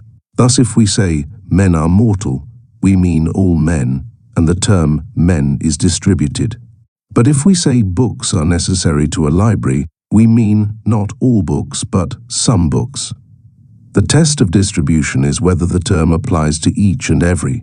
Thus, when we say men are mortal, it is true of each and every man that he is mortal. The rules of distribution of the terms of proposition are as follows. 1. All universals distribute the subject. 2. All particulars do not distribute the subject. 3. All negatives distribute the predicate. 4. All affirmatives do not distribute the predicate. The above rules are based upon logical reasoning. The reason for the first two rules is quite obvious, for when the subject is universal, it follows that the whole subject is involved. When the subject is particular, it follows that only a part of the subject is involved. In the case of the third rule, it will be seen that in every negative proposition, the whole of the predicate must be denied the subject, as for instance, when we say, some animals are not horses, the whole class of horses is cut off from the subject and is thus distributed. In the case of the fourth rule, we may readily see that in the affirmative proposition, the whole of the predicate is not denied the subject, as for instance, when we say that horses are animals, we do not mean that horses are all the animals, but that they are merely a part or portion of the class animal. Therefore, the predicate, animals, is not distributed. In addition to the forms of propositions given, there is another class of propositions known as definitive or substitutive propositions, in which the subject and the predicate are exactly alike in extent and rank. For instance, in the proposition, a triangle is a polygon of 3 sides. The two terms are interchangeable, that is, may be substituted for each other. Hence the term substitutive. The term definitive arises from the fact that the respective terms of this kind of a proposition necessarily define each other. All logical definitions are expressed in this last mentioned form of proposition, for in such cases the subject and the predicate are precisely equal to each other. Chapter 10. Immediate Reasoning. In the process of judgment, we must compare two concepts and ascertain their agreement of disagreement. In the process of reasoning, we follow a similar method and compare two judgments, the result of such comparison being the deduction of a third judgment. The simplest form of reasoning is that known as immediate reasoning, by which is meant the deduction of one proposition from another which implies it. Some have defined it as reasoning without a middle term. In this form of reasoning, only one proposition is required for the premise, and from that premise the conclusion is deduced directly and without the necessity of comparison with any other term of proposition. The two principal methods employed in this form of reasoning are opposition, conversion. Opposition exists between propositions having the same subject and predicate, but differing in quality or quantity, or both. The laws of opposition are as follows. I. If the universal is true, the particular is true. If the particular is false, the universal is false. If the universal is false, nothing follows. If the particular is true, nothing follows. Second, if one of two contraries is true, the other is false. If one of two contraries is false, nothing can be inferred. Contraries are never both true, but both may be false. Third, if one of two sub-contraries is false, the other is true. If one of two sub-contraries is true, nothing can be inferred concerning the other. Sub-contraries can never be both false, but both may be true. Fourth, if one of two contradictories is true, the other is false. If one of two contradictories is false, the other is true. Contradictories can never be both true or both false, but always one is true and the other is false. In order to comprehend the above laws, the student should familiarize himself with the following arrangement, adopted by logicians as a convenience. Universal affirmative propositions, negative affirmative, particular negative. Examples of the above: universal affirmative, all men are mortal. Universal negative, no man is mortal. Particular affirmative, some men are mortal. Particular negative, some men are not mortal. The following examples of abstract propositions are often used by logicians as tending toward a clearer conception than examples such as given above. All A is B, some A is BB, no A is BB, some A is not BB. These four forms of propositions bear certain logical relations to each other as follows. A and E are styled contraries. I and O are subcontraries. A and I, and also E and O, are called subalterns. A and O, and also I and E, are styled contradictories. A close study of these relations and the symbols expressing them is necessary for a clear comprehension of the laws of opposition stated a little further back, as well as the principles of conversion which we shall mention a little further on. The following chart, called the square of opposition, is also employed by logicians to illustrate the relations between the four classes of propositions.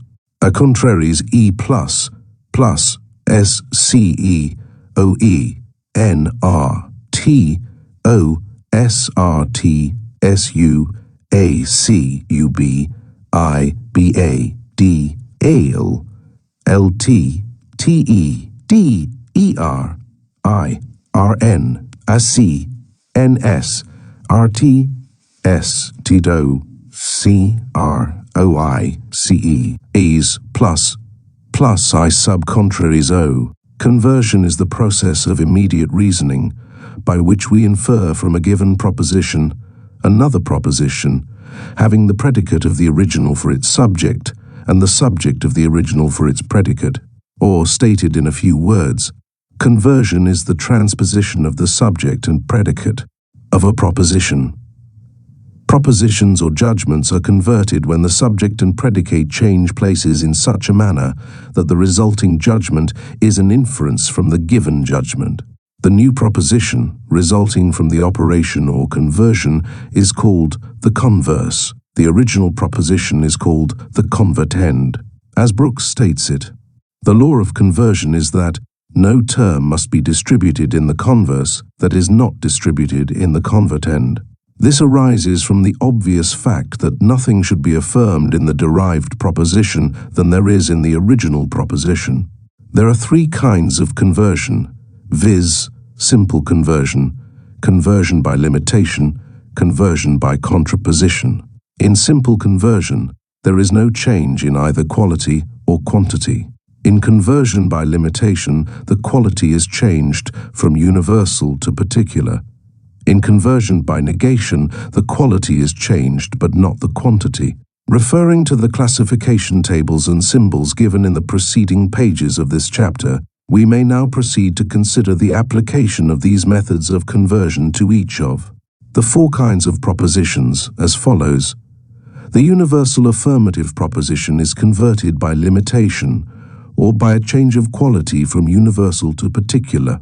The predicate not being distributed in the convertend, we must not distribute it in the converse by saying all. Thus, in this case, we must convert the proposition, all men are mortal, into some mortals are men. The universal negative is converted by simple conversion, in which there is no change in either quality or quantity. For since both terms of E are distributed, they may both be distributed in the converse without violating the law of conversion. Thus, no man is mortal is converted into no mortals are men. E is converted into EE. The particular affirmative is also converted by simple conversion, in which there is no change in either quality or quantity. For since neither term is distributed in I, neither term may be distributed in the converse, and the latter must remain I. For instance, the proposition, some men are mortal, is converted into the proposition, some mortals are men. The particular negative is converted by conversion by negation, in which the quality is changed but not the quantity. Thus, in converting the proposition, some men are not mortal, we must not say some mortals are not men, for in so doing we would distribute men in the predicate, where it is not distributed in the convertend. Avoiding this, we transfer the negative particle from the copula to the predicate, so that the convertend becomes I, which is converted by simple conversion. Thus we transfer some men are not mortal into some men are not mortal, from which we easily convert the proposition, some not mortals are men.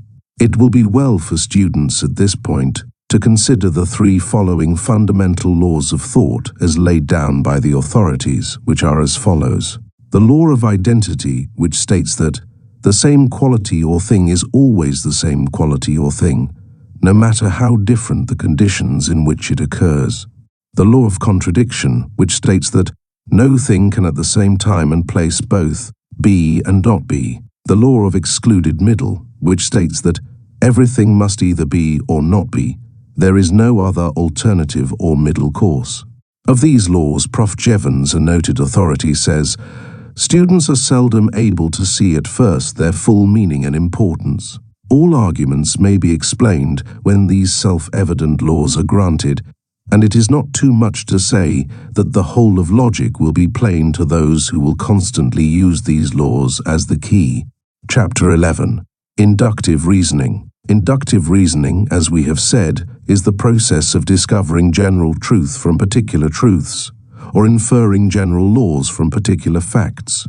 Thus, from the experience of the individual and the race regarding the particular truth that each and every man under observation has been observed to die sooner or later, it is inferred that all men die, and hence the induction of the general truth that all men must die.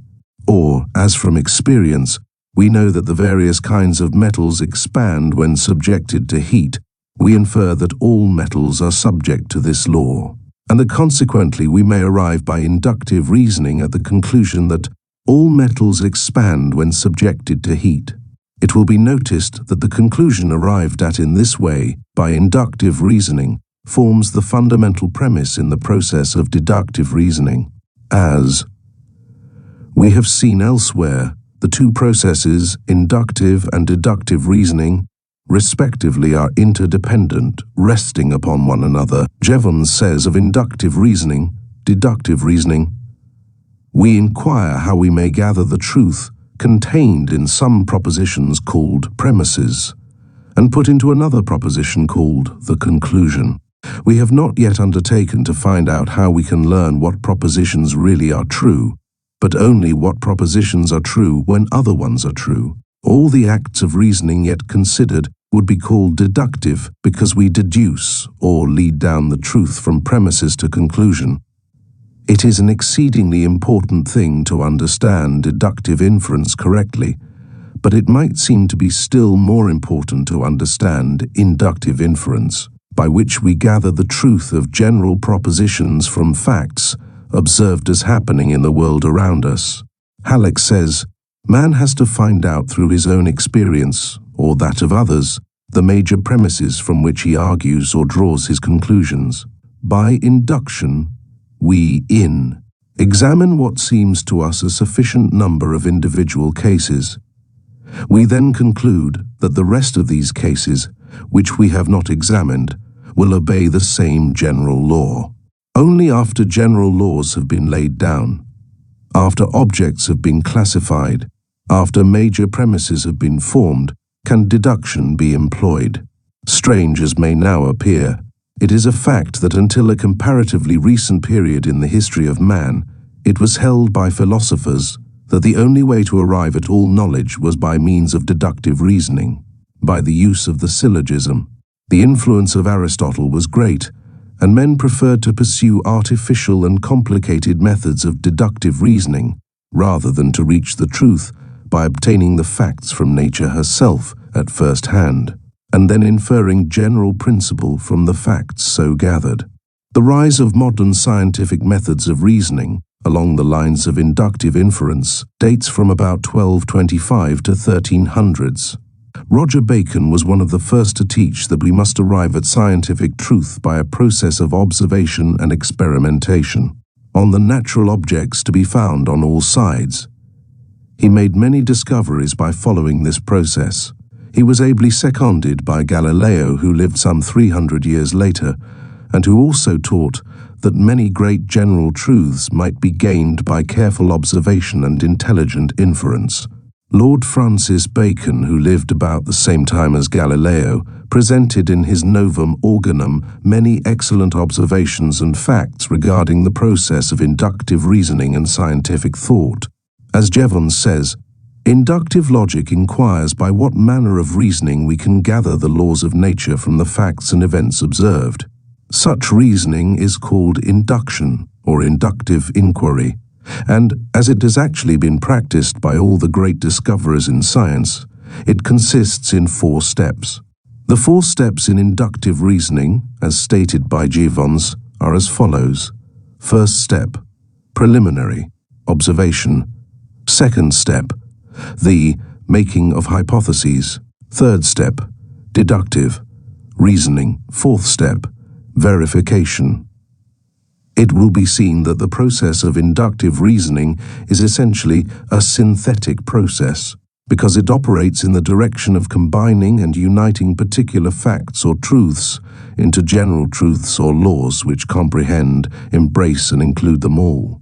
As Brooks says, the particular facts are united by the mind into the general law. The general law embraces the particular facts and binds them together into a unity of principle and thought. Induction is thus a process of thought from the parts to the whole, a synthetic process. It will also be seen that the process of inductive reasoning is essentially an ascending process, because it ascends from particular facts to general laws, particular truths to universal truths, from the lower to the higher, the narrower to the broader, the smaller to the greater. Brooks says of inductive reasoning, the relation of induction to deduction will be clearly seen. Induction and deduction are the converse, the opposites of each other. Deduction derives a particular truth from a general truth. Induction derives a general truth from particular truths. This antithesis appears in every particular. Deduction goes from generals to particulars. Induction goes from particulars to generals. Deduction is an analytic process. Induction is a synthetic process. Deduction is a descending process. It goes from the higher truth to the lower truth. Induction is an ascending process. It goes from the lower truth to the higher. They differ also in that deduction may be applied to necessary truths, while induction is mainly restricted to contingent truths. Hislop says, "There have been several ways of defining this process. It has been usual to contrast it with deduction. Now, deduction is often said to be reasoning from general to particular truths, from the containing to the contained truth, or from cause to effect. Induction, therefore, by contrast, is defined as reasoning from the particular to the general, from the contained to the containing, or from effect to cause. Sometimes induction is said to be reasoning from the known to the unknown. This would make deduction, by contrast, reasoning from the unknown to the known, which is absurd. The former ways of representing it are much the better, but there is still a better way of comparing them. Deduction is reasoning in which the conclusion is contained in the premises. This is a ground for its certitude, and we commit a fallacy whenever we go beyond the premises as shown by the laws of the distribution of terms. In contrast with this, then, we may call inductive reasoning the process by which we go beyond the premises in the conclusion. The process here is to start from given facts and to infer some other probable facts more general or connected with them. In this, we see the process of going beyond the premises. There are, of course, certain conditions which regulate the legitimacy of the procedure, just as there are conditions determining deduction. They are that the conclusion shall represent the same general kind as the premises, with a possibility of accidental differences. But it goes beyond the premises insofar as known facts are concerned. The following example may give you a clearer idea of the processes of inductive reasoning. First step, preliminary observation. Example, we notice that all the particular magnets which have come under our observation attract iron. Our mental record of the phenomena may be stated as A, B, C, D, E, F, G, etc., and also X, Y, and Z, all of which are magnets. In all observed instances, and at all observed times, attract iron. Second step, the making of hypotheses. Example, upon the basis of the observations and experiments as above stated, and applying the axiom of inductive reasoning, that what is true of the many is true of the whole, we feel justified in forming a hypothesis or inference of a general law or truth, applying the facts of the particulars to the general, whole, or universal. Thus, all magnets attract iron. Third step, deductive reasoning. Example, picking up a magnet regarding which we have had no experience and upon which we have made no experiments, we reason by the syllogism, as follows: all magnets attract iron. This thing is a magnet, therefore this thing will attract iron. In this, we apply the axiom of deductive reasoning. Whatever is true of the whole is true of the parts. Fourth step, verification. Example, we then proceed to test the hypothesis upon the particular magnet, so as to ascertain whether or not it agrees with the particular facts. If the magnet does not attract iron, we know that either our hypothesis is wrong and that some magnets do not attract iron, or else that our judgment regarding that particular thing being a magnet is at fault and that it is not a magnet. In either case, further examination, observation and experiment is necessary. In case the particular magnet does attract iron, we feel that we have verified our hypothesis and our judgment. Chapter 12. Reasoning by induction. The term induction, in its logical usage, is defined as follows: the process of investigating and collecting facts and the deducing of an inference from these facts, also sometimes loosely used in the sense of an inference from observed facts. Mill says, induction, then, is that operation of the mind by which we infer that what we know to be true in a particular case or cases will be true in all cases which resemble the former in certain assignable respects. In other words, induction is the process by which we conclude that what is true of certain individuals of a class is true of the whole class. or that what is true at certain times will be true in similar circumstances at all times. The basis of induction is the axiom that what is true of the many is true of the whole. Esser, a well-known authority, states this axiom in rather more complicated form as follows: that which belongs or does not belong to many things of the same kind belongs or does not belong to all things of the same kind. This basic axiom of induction rests upon the conviction that nature's laws and manifestations are regular, orderly, and uniform. If we assume that nature does not manifest these qualities, then the axiom must fall, and all inductive reason must be fallacious. As Brookswell says, induction has been compared to a ladder upon which we ascend from facts to laws. This ladder cannot stand unless it has something to rest upon, and this something is our faith in the constancy of nature's laws. Some authorities have held that this perception of the uniformity of nature's laws is in the nature of an intuitive truth or an inherent law of our intelligence. Others hold that it is in itself an inductive truth, arrived at by experience and observation at a very early age. We are held to have noticed the uniformity in natural phenomena and almost instinctively infer that this uniformity is continuous and universal. The authorities assume the existence of two kinds of induction, namely perfect induction and imperfect induction. Other, but similar, terms are employed by different authorities to designate these two classes. Perfect induction necessitates a knowledge of all the particulars forming a class, that is, all the individual objects, persons, things, or facts comprising a class must be known and enumerated in this form of induction.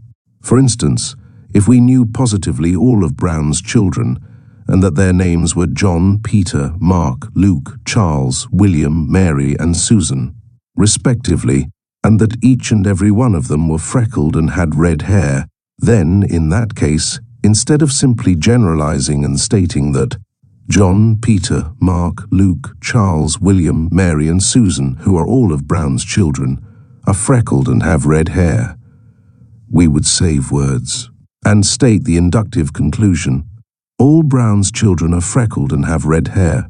It will be noticed that in this case we include in the process only what is stated in the premise itself, and we do not extend our inductive process beyond the actual data upon which it is based. Is sometimes called logical induction, because the inference is a logical necessity without the possibility of error or exception. By some authorities it is held not to be induction at all in the strict sense, but little more than a simplified form of enumeration. In actual practice it is seldom available, for it is almost impossible for us to know all the particulars in inferring a general law or truth. In view of this difficulty, we fall back upon the more practical form of induction, known this form of induction as imperfect induction, or as it is sometimes called practical induction, by which is meant the inductive process of reasoning in which we assume that the particulars or facts actually known to us correctly represent those which are not actually known, and hence the whole class to which they belong. In this process, it will be seen that the conclusion extends beyond the data upon which it is based.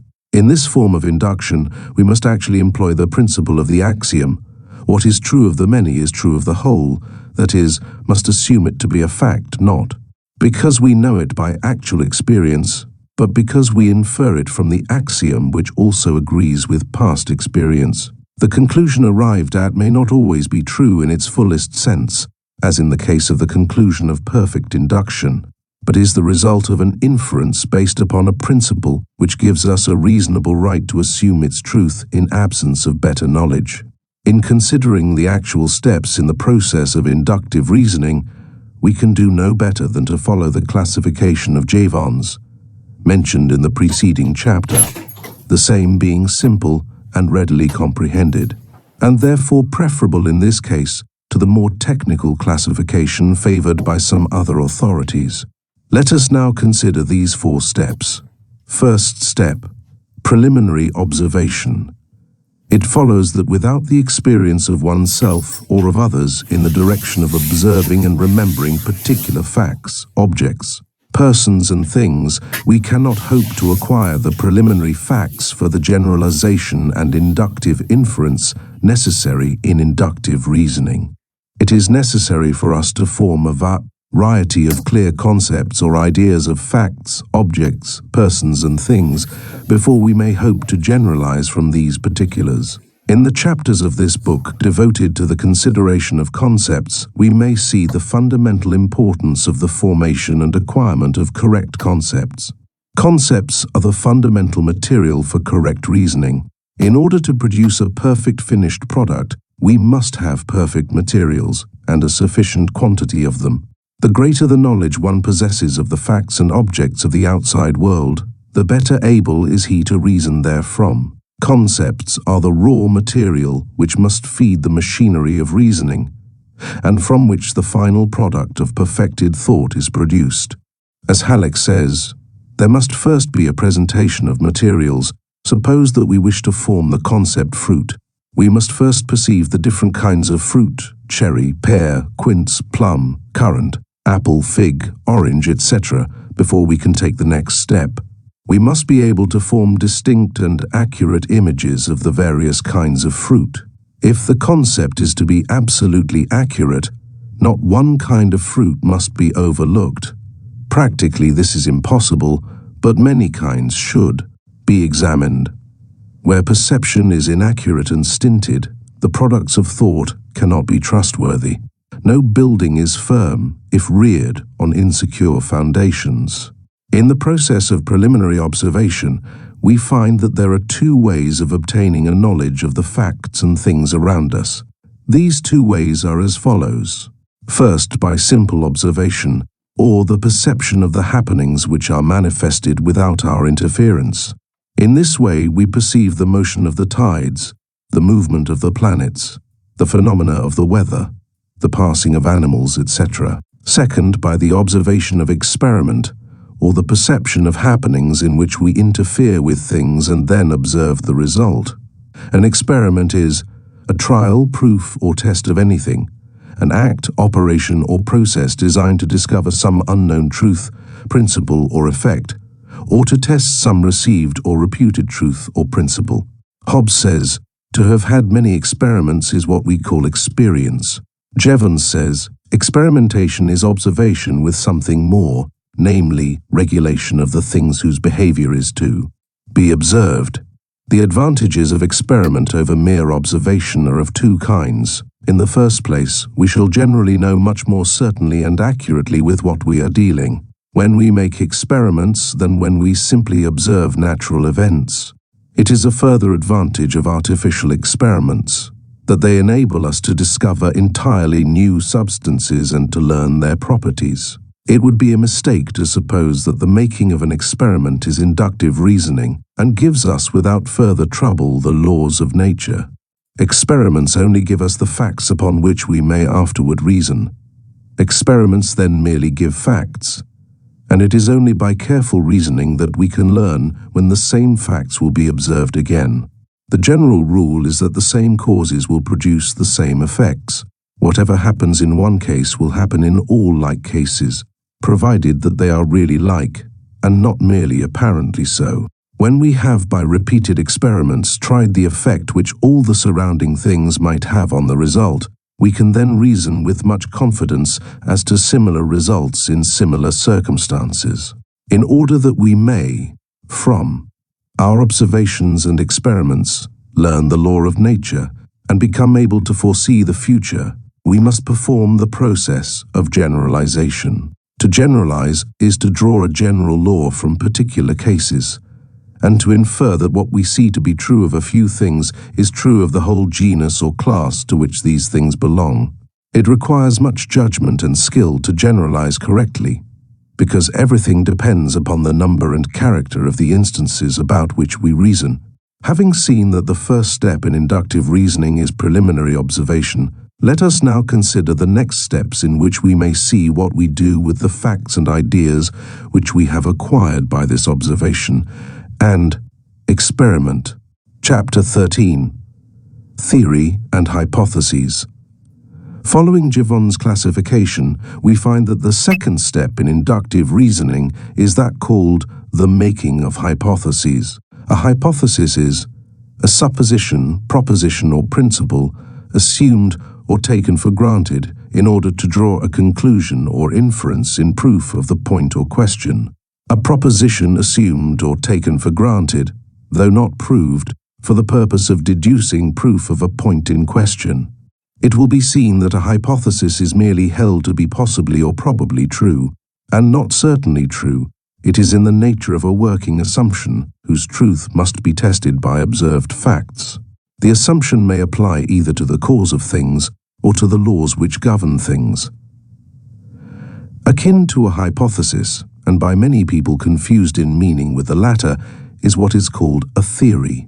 A theory is a verified hypothesis, a hypothesis which has been established as, apparently, the true one. An authority says theory is a stronger word than hypothesis.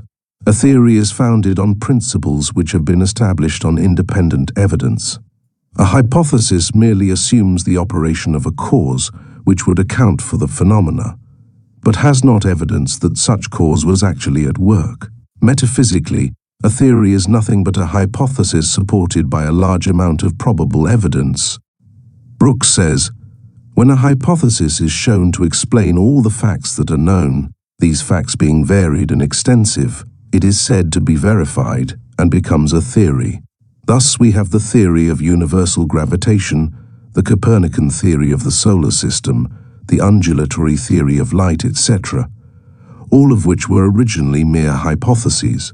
This is the manner in which the term is usually employed in the inductive philosophy, though it must be admitted that it is not always used in this strict sense.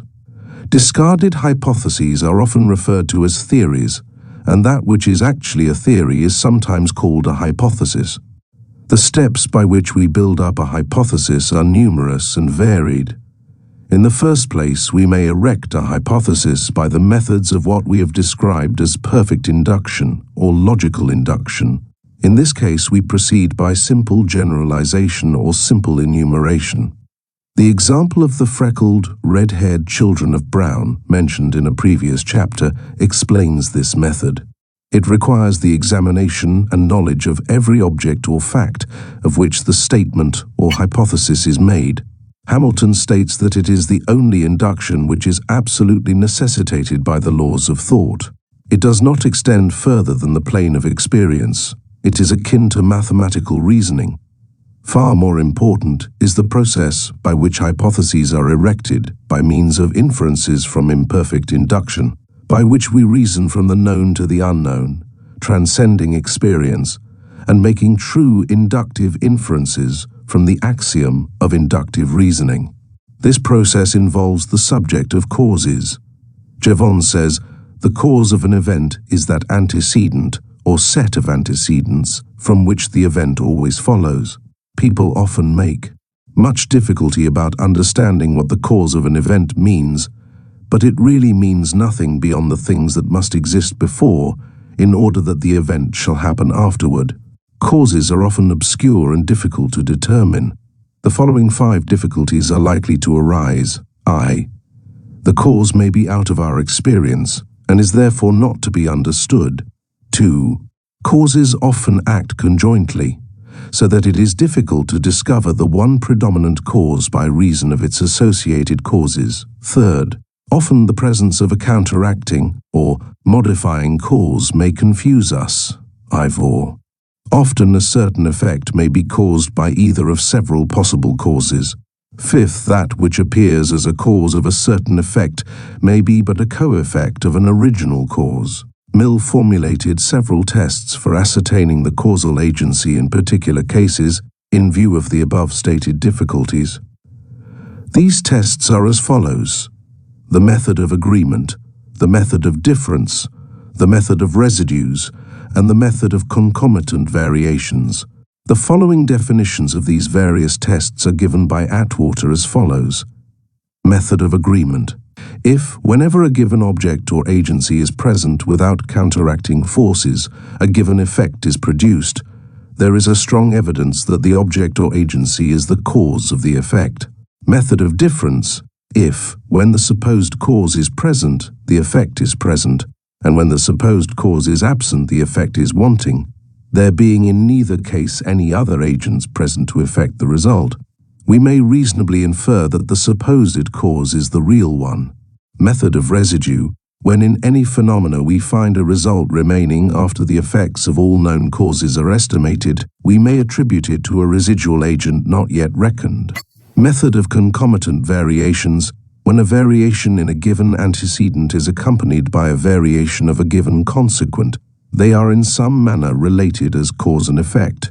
Atwater adds, whenever either of these criteria is found free from conflicting evidence, and especially when several of them concur, the evidence is clear that the cases observed are fair representatives of the whole class, and warrant a valid inductive conclusion.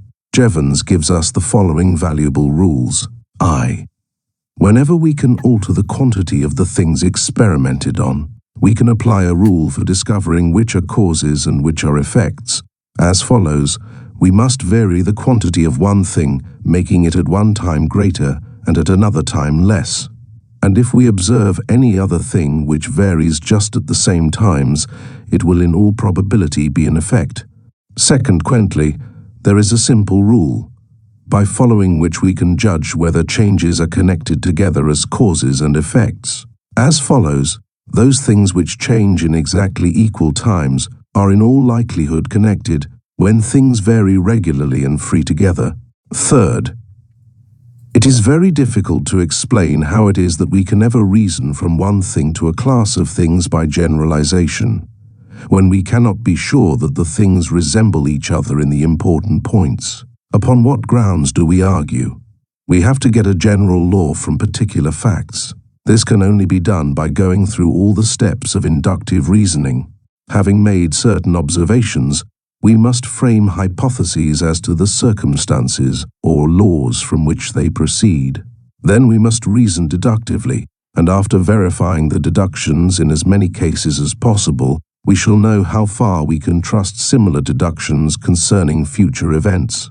It is difficult to judge when we may, and when we may not, safely infer from some things to others in this simple way, without making a complete theory of the matter.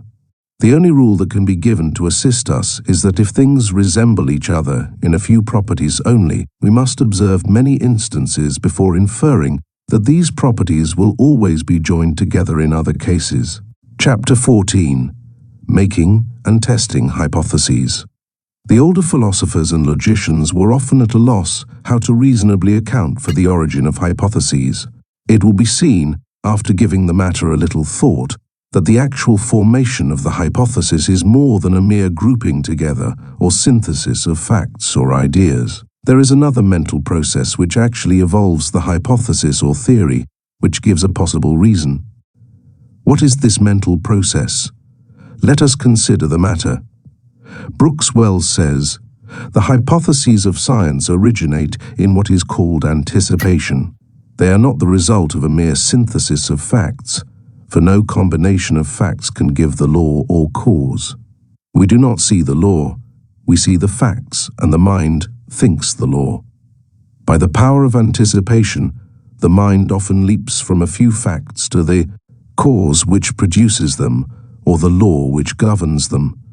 Many hypotheses were but a happy intuition of the mind. They were the result of what L. A. Place calls a great guess, or what Plato so beautifully designates as a sacred suspicion of truth. The forming of hypotheses requires a suggestive mind, a lively fancy, a philosophic imagination that catches a glimpse of the idea through the form, or sees the law standing behind the fact.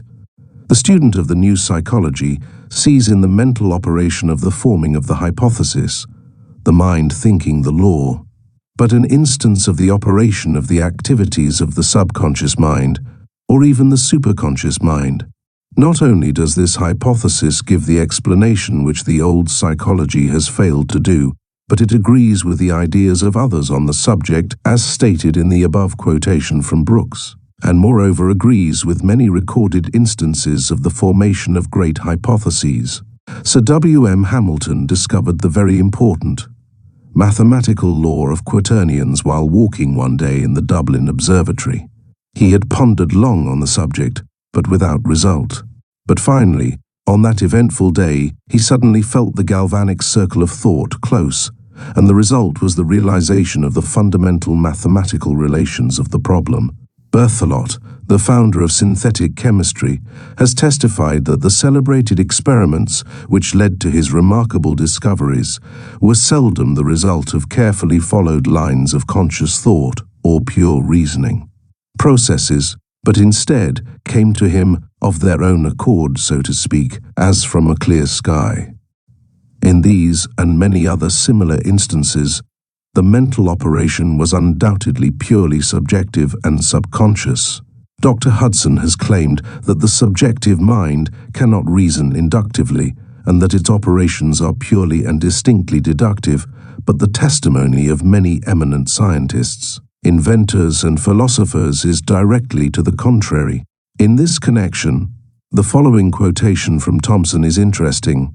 The system of anatomy which has immortalized the name of Oken is the consequence of a flash of anticipation which glanced through his mind when he picked up in a chance walk the skull of a deer, bleached and disintegrated by the weather, and exclaimed after a glance, "It is part of a vertebral column." When Newton saw the apple fall, the anticipatory question flashed through his mind, "Why do not the heavenly bodies fall like this apple?"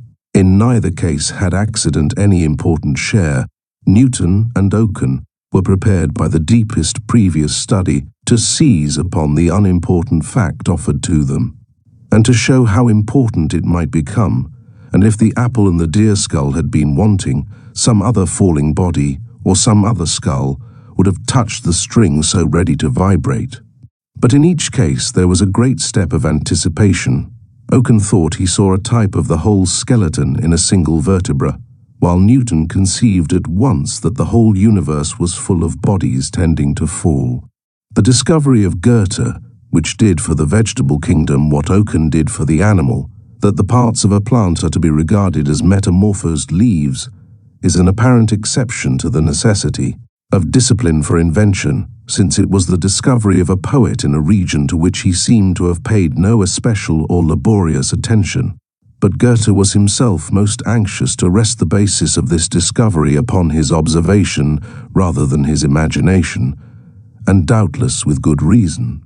As with other great discoveries, hints had been given already, though not pursued, both of Goethe's and Oken's principles. Goethe left his to be followed up by others, and but for his great fame, perhaps his name would never have been connected with it. Oken had amassed all the materials necessary for the establishment of his theory. He was able at once to discover and conquer the new territory. It must not be supposed, however, that all hypotheses flashing into the field of consciousness from the subconsciousness are necessarily true or correct. On the contrary, many of them are incorrect, or at least only partially correct. The subconsciousness is not infallible or omniscient, it merely produces results according to the material furnished it. But even these faulty hypotheses are often of value in the later formation of a correct one. As Wool says, to try wrong guesses is with most persons the only way to hit upon right ones. Kepler is said to have erected at least 20 hypotheses regarding the shape of the Earth's orbit before he finally evolved the correct one. As Brooks says, even incorrect hypotheses may be of use in scientific research, since they may lead to more correct suppositions. The supposition of the circular motions of the heavenly bodies around the Earth as a center, which lead to the conception of epicycles, etc., and at last to the true theory, is an illustration of this. So the theory of phlogiston in chemistry made many facts intelligible before the true one of oxidation superseded it. And so, as Thomson says, with the theory that nature abhors a vacuum, which served to bring together so many cognate facts not previously considered as related, even an incorrect conception of this kind has its place in science, so long as it is applicable to the facts. When facts occur which it cannot explain, we either correct it or replace it with a new one. The pathway of science, someone remarks, is strewn with the remains of discarded hypotheses. Halleck says regarding the danger of hasty inference, men must constantly employ imperfect induction in order to advance, but great dangers attend inductive inferences made from too narrow experience. A child has experience with 1 or 2 dogs at his home. Because of their gentleness, he argues that all dogs are gentle. He does not perhaps find out the contrary until he has been severely bitten. His induction was too hasty. He had not tested a sufficiently large number of dogs to form such a conclusion. From 1 or 2 experiences with a large crop in a certain latitude, a farmer may argue that the crop will generally be profitable, whereas it may not again prove so for years. A man may have trusted a number of people and found them honest. He concludes that people as a rule are honest, trusts a certain dishonest man, and is ruined. The older people grow, the more cautious they generally become in forming inductive conclusions. Many instances are noted and compared, but even the wisest sometimes make mistakes. It once was a generally accepted fact that all swans were white. Nobody had ever seen a dark swan, and the inference that all swans were white was regarded as certainly true. Black swans were, however, found in Australia. Brooks says regarding the probability of hypotheses, the probability of a hypothesis is in proportion to the number of facts and phenomena it will explain. The larger the number of facts and phenomena that it will satisfactorily account for, the greater our faith in the correctness of our supposition. If there is more than one hypothesis in respect to the facts under consideration, that one which accounts for the greatest number of facts is the most probable. In order to verify a hypothesis, it must be shown that it will account for all the facts and phenomena.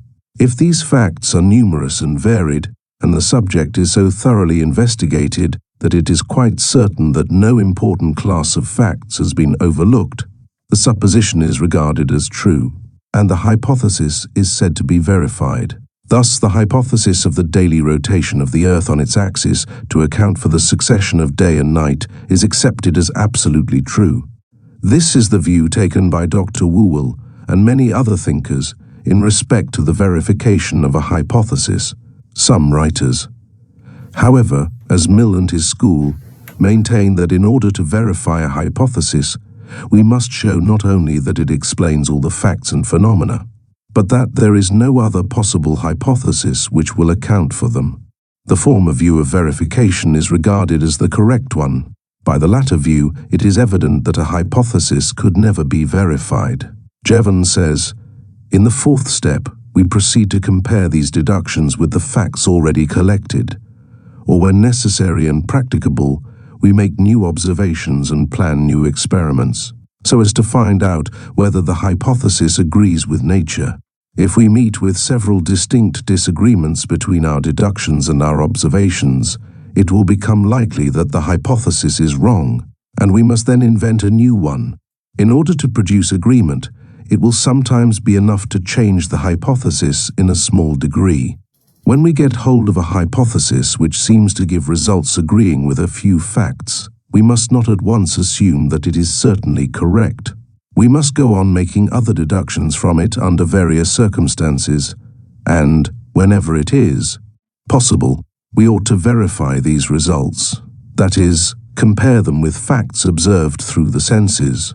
When a hypothesis is shown in this way to be true in a great many of its results, especially when it enables us to predict what we should never otherwise have believed or discovered, it becomes certain that the hypothesis itself is a true one.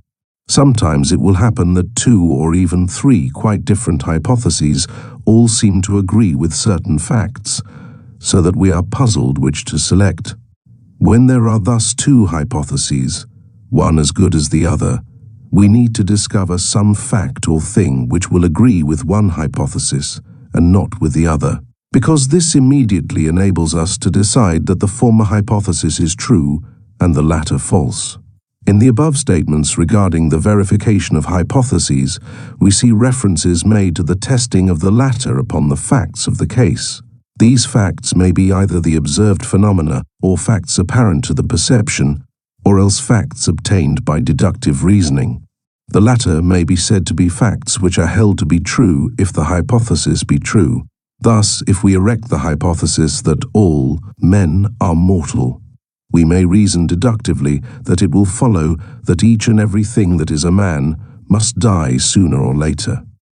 Then we test our hypotheses upon each and every man whom we may subject to observation and experiment. If we find a single man who does not die, then the test disproves our hypotheses. If, on the contrary, all men prove to be mortal, then is our hypothesis proven or established. The deductive reasoning in this case is as follows. If so-and-so is true regarding such and such a class, and if this particular thing belongs to that class, then it will follow that so-and-so is true regarding this particular thing. This argument is expressed in what is called a hypothetical proposition, the consideration of which forms a part of the general subject of deductive reasoning. Therefore, as Jevons has said, deductive reasoning is the third step in inductive reasoning and precedes verification, which we have already considered. Halleck says, after induction has classified certain phenomena and thus given us a major premise, we may proceed deductively to apply the inference to any new specimen that can be shown to belong to that class. To deduction, a ready-made major premise, deduction takes that as a fact, making no inquiry about its truth. Only after general laws have been laid down, after objects have been classified, after major premises have been formed, can deduction be employed. Induction hands over. In view of the above facts, we shall now proceed to a consideration of that great class of reasoning known under the term deductive reasoning. Chapter 15. Deductive reasoning. We have seen that there are two great classes of reasoning, known respectively as inductive reasoning, or the discovery of general truth from particular truths, and deductive reasoning, or the discovery of particular truths from general truths.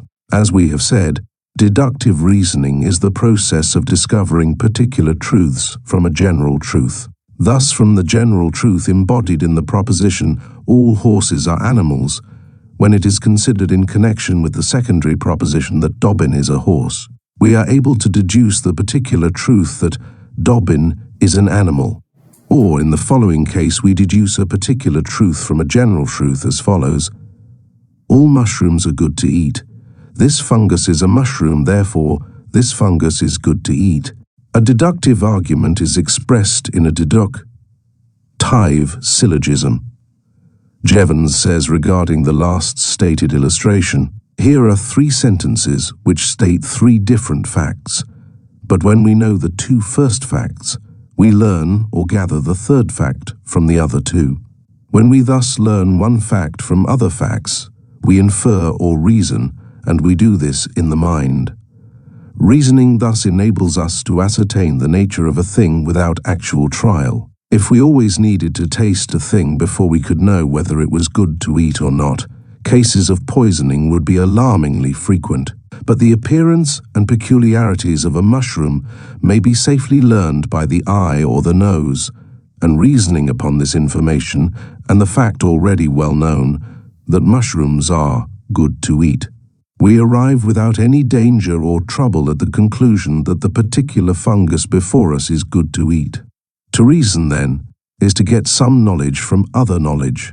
The student will recognize that deductive reasoning is essentially an analytic process because it operates in the direction of analyzing a universal or general truth into its particulars, into the particular parts, which are included within it, and asserting of them that what is true of the general is true of the particular. Thus, in the general truth that all men are mortal, we see included the particular truth that John Smith is mortal, John Smith having been discovered to be a man. We deduce the particular truth about John Smith from the general truth about all men. We analyze all men and find John Smith to be one of its particular parts. Therefore, deduction is an inference from the whole to its parts, that is, an analytic process. The student will also recognize that deductive reasoning is essentially a descending process, because it operates in the direction of a descent from the universal to the particular, from the higher to the lower, from the broader to the narrower. As Brooks says, deduction descends from higher truths to lower truths, from laws to facts, from causes to phenomena, etc. Given the law, we can by deduction descend to the facts that fall under the law, even if we have never before seen the facts, and so from the cause we may pass down to observed and even unknown phenomena. The general truths which are used as the basis of deductive reasoning are discovered in several ways. The majority arise from inductive reasoning, based upon experience, observation, and experiment.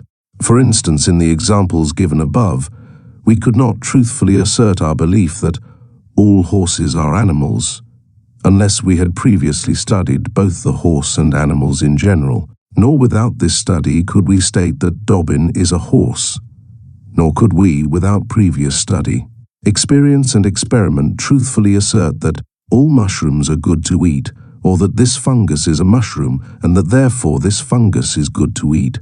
Even as it is, we must be sure that the fungus really is a mushroom, else we run a risk of poisoning ourselves.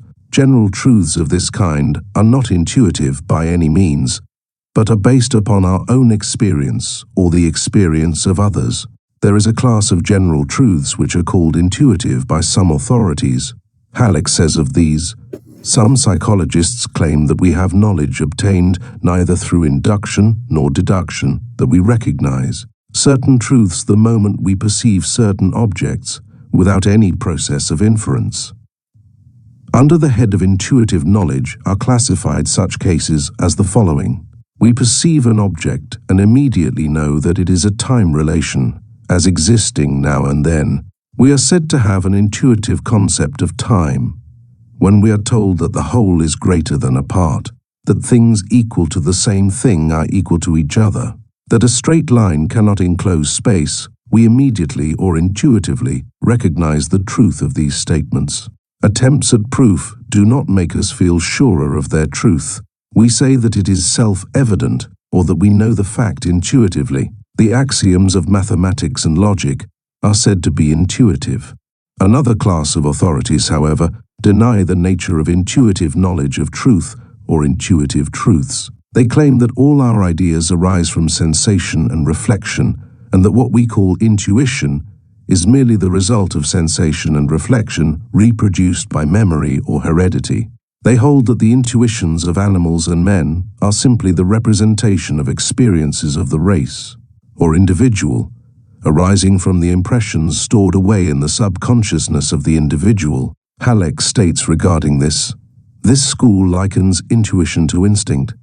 It grants that the young duck knows water instinctively, plunges into it, and swims without learning. These psychologists believe that there was a time when this was not the case with the progenitors of the duck. They had to gain this knowledge slowly through experience. Those that learned the proper aquatic lesson survived and transmitted this knowledge through a modified structure to their progeny. Those that failed in the lesson perished in the struggle for existence.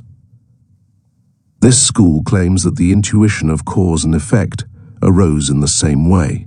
Generations of human beings have seen the cause invariably joined to the effect. Hence, through inseparable association came the recognition of their necessary sequence. The tendency to regard all phenomena in these relations was with steadily increasing force transmitted by the laws of heredity to posterity until the recognition of the relationship has become an intuition.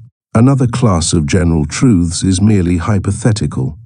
Hypothetical means founded on or including a hypothesis or supposition, assumed or taken for granted, though not proved, for the purpose of deducing proofs of a point in question. The hypotheses and theories of physical science are used as general truths for deductive reasoning. Hypothetical general truths are in the nature of premises assumed in order to proceed with the process of deductive reasoning, and without which such reasoning would be impossible. They are, however, as a rule not mere assumptions, but are rather in the nature of assumptions rendered plausible by experience, experiment, and inductive reasoning. The law of gravitation may be considered hypothetical, and yet it is the result of inductive reasoning based upon a vast multitude of facts and phenomena. The primary basis of deductive reasoning may be said to rest upon the logical axiom, which has come down to us from the ancients, and which is stated as follows: whatever is true of the whole is true of its parts. Or, as later authorities have expressed it, whatever is true of the general is true of the particular. This axiom is the basis upon which we build our deductive reasoning. It furnishes us with the validity of the deductive inference or argument. If we are challenged for proof of the statement that this fungus is good to eat, we are able to answer that we are justified in making the statement by the self-evident proposition or axiom that whatever is true of the general is true of the particular. If the general mushroom is good to eat, then the particular, this fungus, being a mushroom, must also be good to eat. All horses being animals, then according to the axiom, Dobbin must also be an animal. This axiom has been stated in various terms other than those stated above. For instance, whatever may be affirmed or denied of the whole, may be denied or affirmed of the parts, which form is evidently derived from that used by Hamilton, who said, what belongs or does not belong to the containing whole belongs or does not belong to each of the contained parts. Aristotle formulated his celebrated dictum as follows: whatever can be predicated affirmatively or negatively of any class or term distributed, can be predicated in like manner of all, and singular the classes or individuals contained under it. There is another form of deductive reasoning that is a form based upon another axiom than that of whatever is true of the whole is true of the parts. This form of reasoning is sometimes called mathematical reasoning because it is the form of reasoning employed in mathematics. Its axiom is stated as follows: things which are equal to the same thing are equal to one another. It will be seen that this is the principle employed in mathematics. Thus, x equals y, and y equals 5. Therefore, x equals, or stated in logical terms, a equals b, b equals c, therefore, a equals c. Thus it is seen that this form of reasoning, as well as the ordinary form of deductive reasoning, is strictly mediate, that is, made through the medium of a third thing, or two things being compared through their relation to a third. Brooks states, certainty of mathematical reasoning may be stated as follows. First, its ideas are the real reason for the definite, necessary, and exact conceptions of quantity. Second, its definitions, as the description of these ideas are necessary, exact, and indisputable truths. Third, the axioms from which we derive conclusions by comparison are all self-evident and necessary truths. Comparing these exact ideas by the necessary laws of inference, the result must be absolutely true. Or, stated in another way, using these definitions and axioms as the premises of a syllogism, the conclusion follows inevitably. There is no place or opportunity for error to creep in to mar or vitiate our derived truths. In conclusion, we wish to call your attention to a passage from Jevons which is worthy of consideration and recollection. Jevons says, "There is a simple rule which will enable us to test the truth of a great many arguments, even of many which do not come under any of the rules commonly given in books on logic. This rule is that whatever is true of one term is true of any term which is stated to be the same in meaning as that term. In other words, we may always substitute one term for another if we know that they refer to exactly the same thing. There is no doubt that a horse is some animal, and therefore the head of a horse is the head of some animal. This argument cannot be brought under the rules of the syllogism because it contains 4 distinct logical terms in 2 propositions, namely horse, some animal, head of horse, head of some animal. But it easily comes under the rule which I have given because we have simply to put some animal instead of a horse. A great many arguments may be explained in this way. Gold is a metal, therefore a piece of gold is a piece of metal. A Negro is a fellow creature, therefore he who strikes a Negro strikes a fellow creature. The same eminent authority says, When we examine carefully enough the way in which we reason, it will be found in every case to consist in putting one thing or term in place of another, to which we know it to have an exact resemblance in some respect. We use the likeness as a kind of bridge, which leads us from a knowledge of one thing to a knowledge of another. Thus, the true principle of reasoning may be called the substitution of similars, or the passing from like to like. We infer the character of one thing from the character of something which acts as a go-between or third term. When we are certain there is an exact likeness, our inference is certain. When we only believe that there probably is, or guess that there is, then our inferences are only probable, not certain. Chapter 16. The Syllogism. The third and highest phase or step in reasoning, the step which follows after those styled conception and judgment, is generally known by the general term reasoning, which term, however, is used to include the two precedent steps as well as the final step itself. This step or process consists of the comparing of two objects, persons or things, through their relation to a third object, person or thing. As, for instance, we reason that all mammals are animals, that a horse is a mammal, and that therefore a horse is an animal. The most fundamental principle of this step or reasoning consists in the comparing of two objects of thought, through and by means of their relation to a third object. The natural form of expression of this process of reasoning is called a syllogism, the process of reasoning which gives rise to. The expression of the argument in the form of a syllogism must be understood if one wishes to form a clear conception of the syllogism. The process itself is very simple when plainly stated, although the beginner is sometimes puzzled by the complicated definitions and statements of the authorities. Let us suppose that we have three objects, A, B, and C respectively. We wish to compare C and B, but fail to establish a relation between them at first. We, however, are able to establish a relation between A and B and between C and A. We thus have the two propositions A equals B and C equals A. The next step is that of inferring that if A equals B and C equals A, then it must follow, logically, that C equals B. This process is that of indirect or mediate comparison rather than immediate. C and B are not compared directly or immediately, but indirectly and through the medium of A. A is thus said to mediate between B and C. This process of reasoning embraces three ideas or objects of thought in their expression of propositions. It comprises the fundamental or elemental form of reasoning.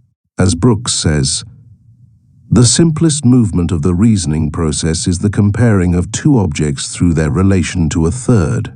The result of this process is an argument expressed in what is called a syllogism. Whately says that a syllogism is an argument expressed in strict logical form, so that its conclusiveness is manifest from the structure of the expression alone, without any regard to the meaning of the terms.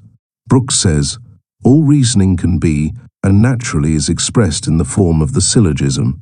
It applies to both inductive and deductive reasoning, and is the form in which these processes are presented. Its importance as an instrument of thought requires that it receive special notice. In order that the nature and use of the syllogism may be clearly understood, we can do no better than to at once present for your consideration the well-known rules of the syllogism, an understanding of which carries with it a perfect comprehension of the syllogism itself. The rules of the syllogism state that in order for a syllogism to be a perfect syllogism, it is necessary, first, that there should be three, and no more than three, propositions. These three propositions are the conclusion, or thing to be proved, and the premises, or the means of proving the conclusion, and which are called the major premise and minor premise, respectively. We may understand this more clearly if we will examine the following example. Major premise: man is mortal. Minor premise: Socrates is a man. Therefore, conclusion: Socrates is mortal. It will be seen that the above syllogism, whether expressed in words or symbols, is logically valid, because the conclusion must logically follow the premises. and in this case the premises being true, it must follow that the conclusion is true. Whately says, a syllogism is said to be valid when the conclusion logically follows from the premises. If the conclusion does not so follow, the syllogism is invalid and constitutes a fallacy if the error deceives the reasoner himself, but if it is advanced with the idea of deceiving others, it constitutes a sophism. The reason for Rule 1 is that only 3 propositions, a major premise, a minor premise, and a conclusion are needed to form a syllogism. If we have more than 3 propositions, then we must have more than 2 premises from which to draw one conclusion. The presence of more than 2 premises would result in the formation of 2 or more syllogisms, or else in the failure to form a syllogism. Second, that there should be 3 and no more than 3 terms. These terms are the predicate of the conclusion, the subject of the conclusion, and the middle term which must occur in both premises, being the connecting link in bringing the 2 other terms together in the conclusion. The predicate of the conclusion is called the major term because it is the greatest in extension compared with its fellow terms. The subject of the conclusion is called the minor term because it is the smallest in extension compared with its fellow terms. The major and minor terms are called the extremes. The middle term operates between the 2 extremes. The major term and the middle term must appear in the major premise. The minor term and the middle term must appear in the minor premise. The minor term and the major term must appear in the conclusion. Thus we see that the major term must be the predicate of the conclusion, the minor term the subject of the conclusion. The middle term may be the subject or predicate of either of the premises, but must always be found once in both premises. The following example will show this arrangement more clearly. In the syllogism, man is mortal, Socrates is a man, therefore Socrates is mortal, we have the following arrangement. Mortal, the major term, Socrates, the minor term, and man, the middle term, as follows. Major premise, man is mortal. Minor premise, Socrates is a man. Conclusion, Socrates is mortal. The reason for the rule that there shall be only 3 terms is that reasoning consists in comparing 2 terms with each other through the medium of a 3rd term. There must be 3 terms. If there are more than 3 terms, we form 2 syllogisms instead of 1. Third, that one premise at least must be affirmative. This because from 2 negative propositions nothing can be inferred. A negative proposition asserts that 2 things differ, and if we have 2 propositions so asserting difference, we can infer nothing from them. If our syllogism stated that man is not mortal and that Socrates is not a man, we could form no conclusion, either that Socrates was or was not mortal. There would be no logical connection between the 2 premises, and therefore no conclusion could be deduced therefrom. Therefore, at least one premise must be affirmative. If one premise is negative, the conclusion must be negative. This because if one term agrees and another disagrees with a 3rd term, they must disagree with each other. Thus, if our syllogism stated that man is not mortal and that Socrates is a man, we must announce the negative conclusion that Socrates is not mortal. Fifth, that the middle term must be distributed in at least one premise. This because otherwise the major term may be compared with one part of the middle term, and the minor term with another part of the latter, and there will be actually no common middle term, and consequently no common ground for an inference. The violation of this rule causes what is commonly known as the undistributed middle, a celebrated fallacy condemned by the logicians. In the syllogism mentioned as an example in this chapter, the proposition man is mortal really means all men, that is, man in his universal sense. Literally, the proposition is all men are mortal, from which it is seen that Socrates, being a man, must partake of the quality of the universal man.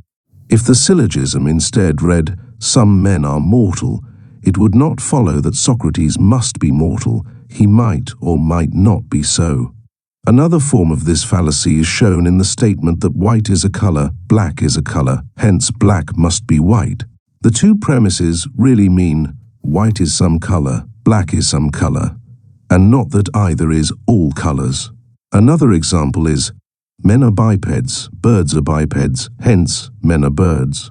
In this example, bipeds is not distributed as all bipeds, but is simply not distributed as some bipeds. These syllogisms, therefore, not being according to rule, must fail. They are not true syllogisms and constitute fallacies.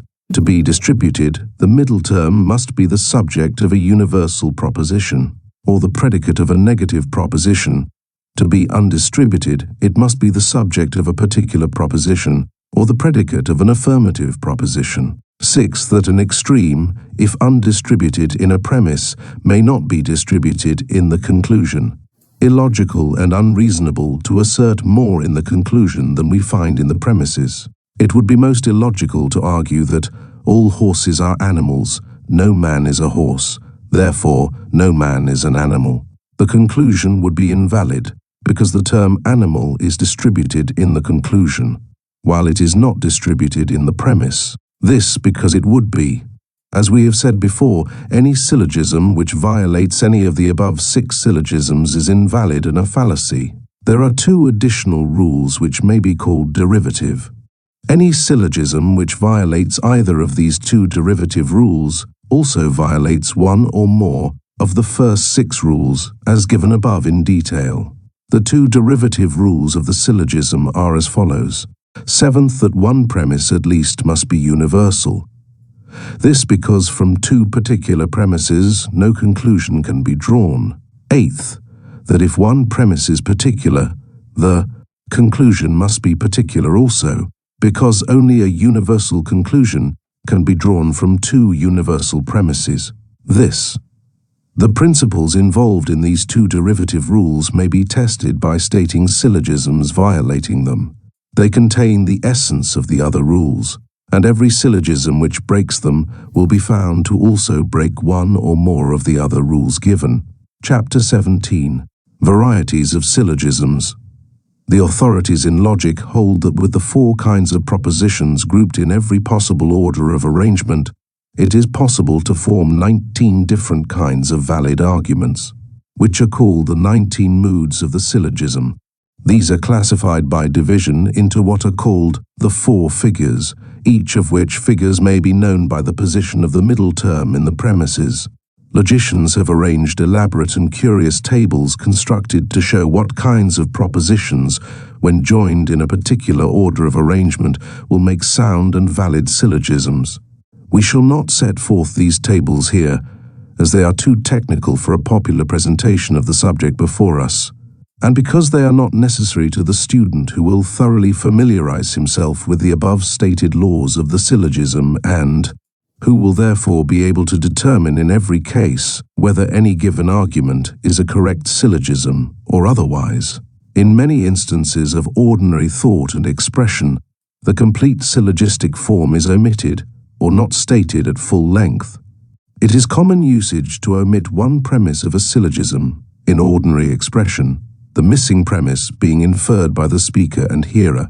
A syllogism with one premise unexpressed is sometimes called an enthymeme, the term meaning in the mind. For instance, the following: we are a free people, therefore we are happy. The major premise, all free people are happy, being omitted or unexpressed. Also in poets are imaginative, therefore Byron was imaginative. The minor premise, Byron was a poet, is omitted or unexpressed. Jevons says regarding this phase of the subject, thus in the Sermon on the Mount, the verses known as the Beatitudes consist each of one premise and a conclusion, and the conclusion is put first. Blessed are the merciful, for they shall obtain mercy. The subject and the predicate of the conclusion are here inverted, so that the proposition is really, the merciful are blessed. It is evidently understood that all who shall obtain mercy are blessed, so that the syllogism, when stated at full length, becomes, all who shall obtain mercy are blessed, all who are merciful shall obtain mercy, therefore all who are merciful are blessed. This is a perfectly good syllogism. Whenever we find any of the words because, for, therefore, since, or similar terms, we may know that there is an argument, and usually a syllogism. We have seen that there are three special kinds of propositions, namely, categorical propositions, or propositions in which the affirmation or denial is made without reservation or qualification. Hypothetical propositions, in which the affirmation or denial is made to depend upon certain conditions, circumstances, or suppositions, and disjunctive propositions, in which is implied or asserted an alternative. The forms of reasoning based upon these three several classes of propositions bear the same names as the latter, and, accordingly, the respective syllogisms expressing these forms of reasoning also bear the class name or term. Thus, a categorical syllogism is one containing only categorical propositions. A hypothetical syllogism is one containing one or more hypothetical propositions. A disjunctive syllogism is one containing a disjunctive proposition in the major premise. Categorical syllogisms, which are far more common than the other two kinds, have been considered in the previous chapter, and the majority of the examples of syllogisms given in this book are of this kind. In a categorical syllogism, the statement or denial is made positively and without reservation or qualification, and the reasoning thereupon partakes of the same positive character. In propositions or syllogisms of this kind, it is asserted or assumed that the premise is true and correct, and, if the reasoning be logically correct, it must follow that the conclusion is correct, and the new proposition springing therefrom must likewise be categorical in its nature. Hypothetical syllogisms, on the contrary, have as one or more of their premises a hypothetical proposition which affirms or asserts something provided, or if something else be true. Hislop says of this, "Often we wish first to bring out, if only conditionally, the truth upon which a proposition rests, so as to see if the connection between this conclusion and the major premise be admitted. The whole question will then depend upon the matter of treating the minor premise. This has the advantage of getting the major premise admitted without the formal procedure of proof, and the minor premise is usually more easily proved than the major. Consequently, one is made to see more clearly the force of the argument or reasoning by removing the question of the material truth of the major premise and concentrating attention upon the relation between the conclusion and its conditions, so that we know clearly what we have first to deny if we do not wish to accept it. By joining a hypothetical proposition with an ordinary proposition, we create a hypothetical proposition. For instance, if York contains a cathedral, it is a city. York does contain a cathedral, therefore York is a city. Or, if dogs have 4 feet, they are quadrupeds. Dogs do have 4 feet, therefore dogs are quadrupeds. The hypothetical syllogism may be either affirmative or negative. That is, its hypothetical proposition may either hypothetically affirm or hypothetically deny. The part of the premise of a hypothetical syllogism which conditions or questions is called the antecedent. The major premise is the one usually thus conditioned. The other part of the conditioned proposition, and which part states what will happen or is true under the conditional circumstances, is called the consequent. Thus, in one of the above examples, if dogs have 4 feet, is the antecedent, and the remainder of the proposition, they are quadrupeds, is the consequent. The antecedent is indicated by the presence of some conditional term, as if, supposing, granted that, provided that, although, had, were, etc. The general sense and meaning of such terms being that of the little word if. The consequent has no special indicating term. Jevons gives the following clear and simple rules regarding the hypothetical syllogism. First, if the antecedent be affirmed, the consequent may be affirmed. If the consequent be denied, the antecedent may be denied. Second, avoid the fallacy of affirming the consequent or denying the antecedent. This is a fallacy because of the fact that the conditional statement made in the major premise may not be the only one determining the consequent. The following is an example of affirming the consequent. If it is raining, the sky is overclouded. The sky is overclouded, therefore it is raining. In truth, the sky may be overclouded, and still it may not be raining. The fallacy is still more apparent when expressed in symbols as follows. If A is B, C is D, C is D, therefore A is B. The fallacy of denying the antecedent is shown by the following example. If radium were cheap, it would be useful. Radium is not cheap, therefore radium is not useful. Or, expressed in symbols, if A is B, C is D, A is not B, therefore C is not D. In truth, radium may be useful, although not cheap. Jevons gives the following examples of these fallacies. If a man is a good teacher, he thoroughly understands his subject, but Jones thoroughly understands his subject, therefore he is a good teacher. Also, if snow is mixed with salt, it melts. The snow on the ground is not mixed with salt, therefore it does not melt. Jevons says, to affirm the consequent, and then to infer that we can affirm the antecedent, is as bad as breaking the third rule of the syllogism, and allowing an undistributed middle term. To deny the antecedent is really to break the fourth rule of the syllogism, and to take a term as distributed in the conclusion which was not so in the premises. Hypothetical syllogisms may usually be easily reduced to or converted into categorical syllogisms. As Jevons says, in reality, hypothetical propositions and syllogisms are not different from those which we have more fully considered. It is all a matter of the convenience of stating the propositions. For instance, instead of saying, if radium were cheap, it would be useful, we may say cheap radium would be useful. Or instead of saying, if glass is thin, it breaks easily, we may say thin glass breaks easily. Hislop gives the following rule for conversion in such cases. Regard the antecedent of the hypothetical proposition as the subject of the categorical, and the consequent of the hypothetical proposition as the predicate of the categorical. In some cases, this change is a very simple one. In others, it can be effected only by a circumlocution. The third class of syllogisms, known as the disjunctive syllogism, is the exception to the law which holds that all good syllogisms must fit in and come under the rules of the syllogism, as stated in the preceding chapter. Not only does it refuse to obey these rules, but it fails to resemble the ordinary syllogism in many ways.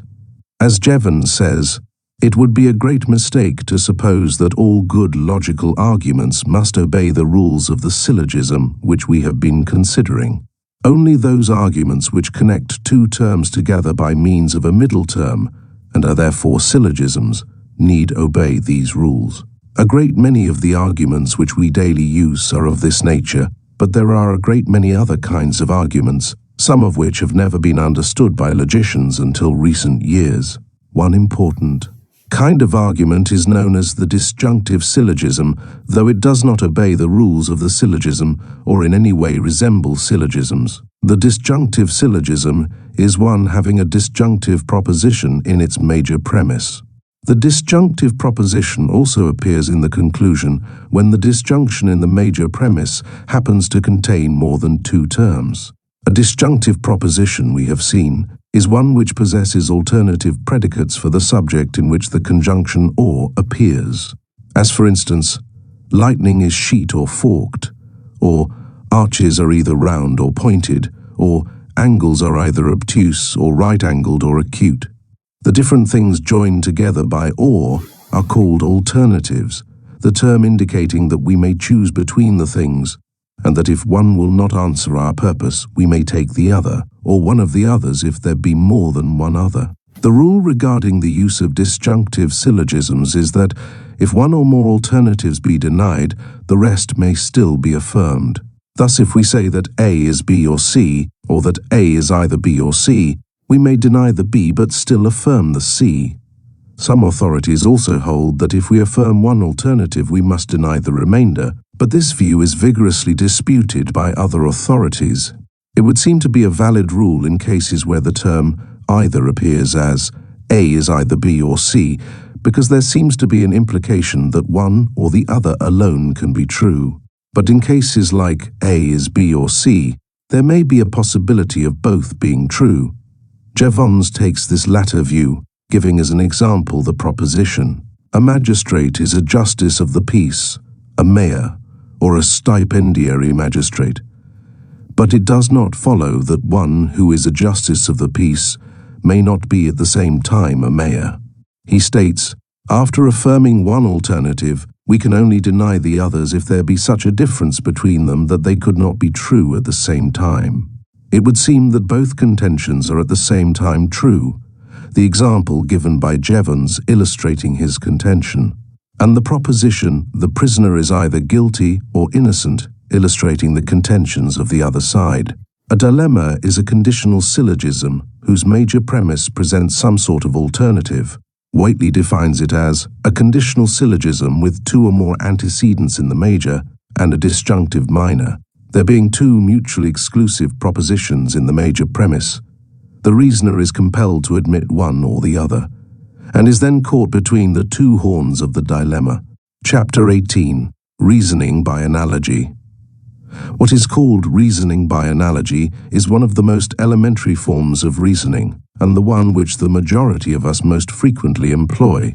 It is a primitive form of hasty generalization, evidencing in the natural expectation that things will happen as they have happened before in like circumstances. The term as used in logic has been defined as resemblance of relations, resemblances of any kind on which an argument falling short of induction may be founded. Brooke says, analogy is that process of thought by which we infer that if two things resemble each other in one or more particulars, they will resemble each other in some other particular. Jevons states the rule for reasoning by analogy as follows. If two or more things resemble each other in many points, they will probably resemble each other also in more points. Others have stated the same principle as follows. When one thing resembles another in known particulars, it will resemble it also in the unknown. And, if two things agree in several particulars, they will also agree in other particulars. There is a difference between generalization by induction and by analogy. In inductive generalization, the rule is, what is true of the many is true of all, while the rule of analogy is, things that have some things in common have other things in common. As Jevons aptly remarks, reasoning by analogy differs only in degree from that kind of reasoning called generalization. When many things resemble each other in a few properties, we argue about them by generalization. When a few things resemble each other in many properties, it is a case of analogy.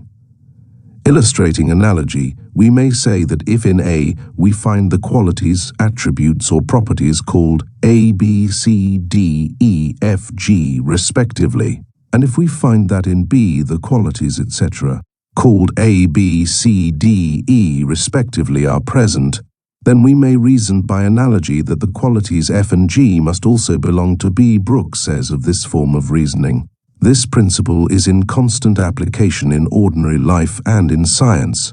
A physician, in visiting a patient, says this disease corresponds in several particulars with typhoid fever. Hence, it will correspond in all particulars and is typhoid fever. So, when the geologist discovers a fossil animal with large, strong, blunt claws, he infers that it procured its food by scratching or burrowing in the earth. It was by analogy that Dr. Buckland constructed an animal from a few fossil bones, and when subsequently the bones of the entire animal were discovered, his construction was found to be correct. Halleck says, in argument or reasoning, we are much aided by the habit of searching for hidden resemblances. The detection of such a relation cultivates thought. If we are to succeed in argument, we must develop what some call a sixth sense of such relations. The study of poetry may be made very serviceable in detecting analogies and cultivating the reasoning powers.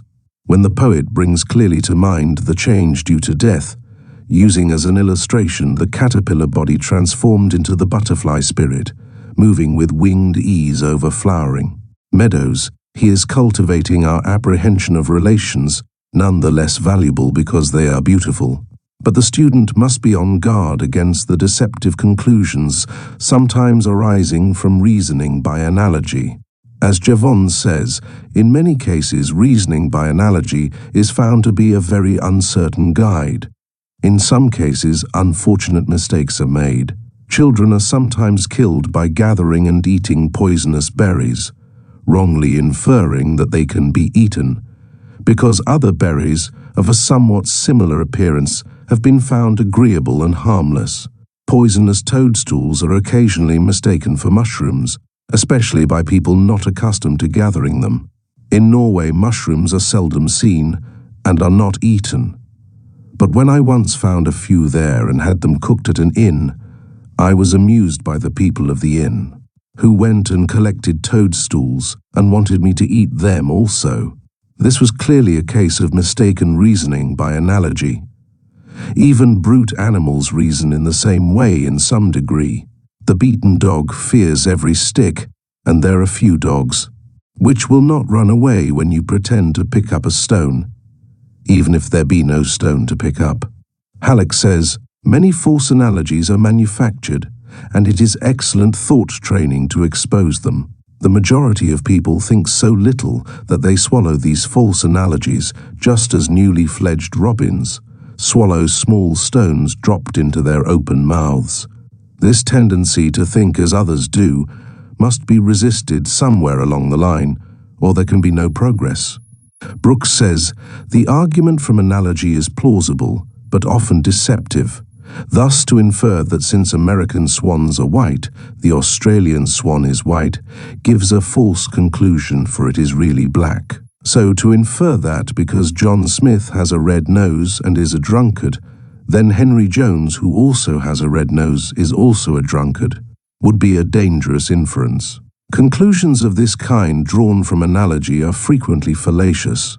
Regarding the rule for reasoning from analogy, Jevons says, there is no way in which we can really assure ourselves that we are arguing safely by analogy. The only rule that can be given is this, that the more closely two things resemble each other, the more likely it is that they are the same in other respects, especially in points closely connected with those observed. In order to be clear about our conclusions, we ought in fact never to rest satisfied with mere analogy, but ought to try to discover the general laws governing the case. In analogy, we seem to reason from one fact to another fact without troubling ourselves either with deduction or induction. But it is only by a kind of guess that we do so. It is not really conclusive reasoning. We ought properly to ascertain what general laws of nature are shown to exist by the facts observed, and then infer what will happen according to these laws. We find that reasoning by analogy is not to be depended upon, unless we make such an inquiry into the causes and laws of the things in question, that we really employ inductive and deductive reasoning. Along the same lines, Brooks says, the inference from analogy, like that from induction, should be used with caution. Its conclusion must not be regarded as certain, but merely as reaching a high degree of probability. The inference from a part to a part, no, more than from a part to the whole, is attended with any rational necessity. To attain certainty, we must show that the principles which lie at the root of the process are either necessary laws of thought or necessary laws of nature, both of which are impossible. Hence, analogy can pretend to only a high degree of probability. It may even reach a large degree of certainty, but it never reaches necessity. We must therefore be careful not to accept any inference from analogy as true until it is proved to be true by actual observation and experiment, or by such an application of induction as to remove all reasonable doubt. Chapter 19. Fallacies. A fallacy is an unsound argument or mode of arguing, which, while appearing to be decisive of a question, is in reality not so, an argument or proposition apparently sound, but really fallacious, a fallacious statement or proposition in which the error is not apparent and which is therefore likely to mislead or deceive, sophistry. In deductive reasoning, we meet with two classes of fallacies, namely fallacious premise and fallacious conclusion. We shall now consider each of these in turn. Fallacious premise is in effect an unwarranted assumption of premises. One of the most common forms of this kind of fallacy is known as begging the question, the principle of which is the assumption of a fundamental premise which is not conceded. The unwarrantable assumption of that which is to be proved or the assumption of that by which it is to be proved, without proving it. Its most common form is that of boldly stating some unproven fact, authoritatively and positively, and then proceeding to use the statement as the major premise of the argument, proceeding logically from that point. The hearer perceiving the argument proceeding logically often fails to remember that the premise has been merely assumed, without warrant and without proof, and omitting the hypothetical if. One may proceed to argue logically from the premise that the moon is made of green cheese, but the whole argument is invalid and fallacious because of the fact that the person making it has begged the question upon an unwarranted premise. Hislop gives a good example of this form of fallacy in the case of the proposition, church and state should be united. Proof being demanded, the advocate proceeds to beg the question as follows: good institutions should be united. Church and state are good institutions, therefore, church and state should be united. The proposition that good institutions should be united is fallacious, being merely assumed and not proven. The proposition sounds reasonable, and few will feel disposed to dispute it at first, but a little consideration will show that while some good institutions may well be united, it is not a general truth that all should be so. Begging the question also often arises from giving a name to a thing, and then assuming that we have explained the thing. This is a very frequent practice with many people. They try to explain by merely applying names. An example of this kind is had in the case of the person who tried to explain why one could see through a pane of glass by saying, because it is transparent, or when one explains that the reason a certain substance breaks easily is because it is brittle. Molière makes the father of a dumb girl ask why his daughter is dumb. The physician answers, nothing is more easy than to explain it. It comes from her having lost the power of speech. Yes, yes, objects the father, but the cause, if you please, why she has lost the power of speech. The physician gravely replies, all our best authors will tell you that it is the impeding of the action of the tongue. Jevons says, perhaps in which we commit this kind of fallacy is to employ names which imply that we disapprove of something, and then argue that because it is such and such, it must be condemned. When two sportsmen fall out in some manner relating to the subject of game, one will, in all probability, argue that the act of the other was unsportsmanlike, and therefore should not have been done. Here is to all appearance a correct syllogism, the most frequent way. No unsportsmanlike act should be done. John Robinson's act was unsportsmanlike, therefore John Robinson's act should not have been done. This is quite correct in form, but it is evidently the mere semblance of an argument. Unsportsmanlike means what a sportsman should not do. The point to be argued was whether the act fell within the customary definition of what was unsportsmanlike, arising from begging the question, and in fact a class of the latter is what is called reasoning in a circle. In this form of fallacy, one assumes as proof of a proposition the proposition itself, or uses the conclusion to prove the premise. For instance, this man is a rascal because he is a rogue, and he is a rogue because he is a rascal. Or, it is warm because it is summer, and it is summer because it is warm. Or, he never drinks to excess because he is never intemperate in drinking. Brooks says, thus to argue that a party is good because it advocates good measures, and that certain measures are good because they are advocated by so excellent a party, is to reason in a circle.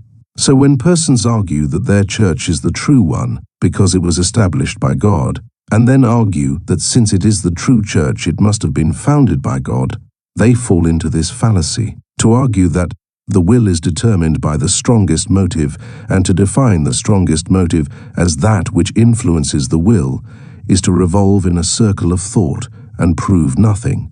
Plato commits this error when he argues the immortality of the soul from its simplicity, and afterwards attempts to prove its simplicity from its immortality. It needs care to avoid this error, for it is surprising how easily one falls into it. Hislop says, the fallacy of reasoning in a circle occurs mostly in long arguments. where it can be committed without ready detection. When it occurs in a long discourse, it may be committed without easy discovery. It is likely to be occasioned by the use of synonyms, which are taken to express more than the conception involved when they do not. What is called a vicious circle is caused when the conclusion of one syllogism is used for a proposition in another syllogism, which in its turn comes to be used as a basis for the first or original syllogism. Fallacious conclusion is in effect an unwarranted or irrelevant assumption of a logical conclusion.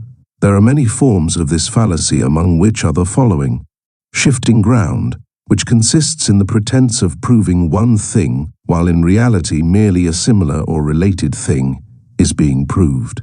In this class is the argument that because a man is profane, he must necessarily be dishonest, or that because a man denies the inspiration of the scriptures, he must be an atheist.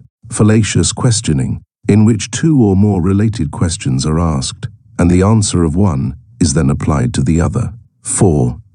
Instance: you assert that the more civilized a community, the more silk hats are to be found in it. Yes. Then you state that silk hats are the promoters and cause of civilization in a community. A question of this kind is often so arranged that an answer either in the affirmative or the negative will lead to a false or fallacious inference.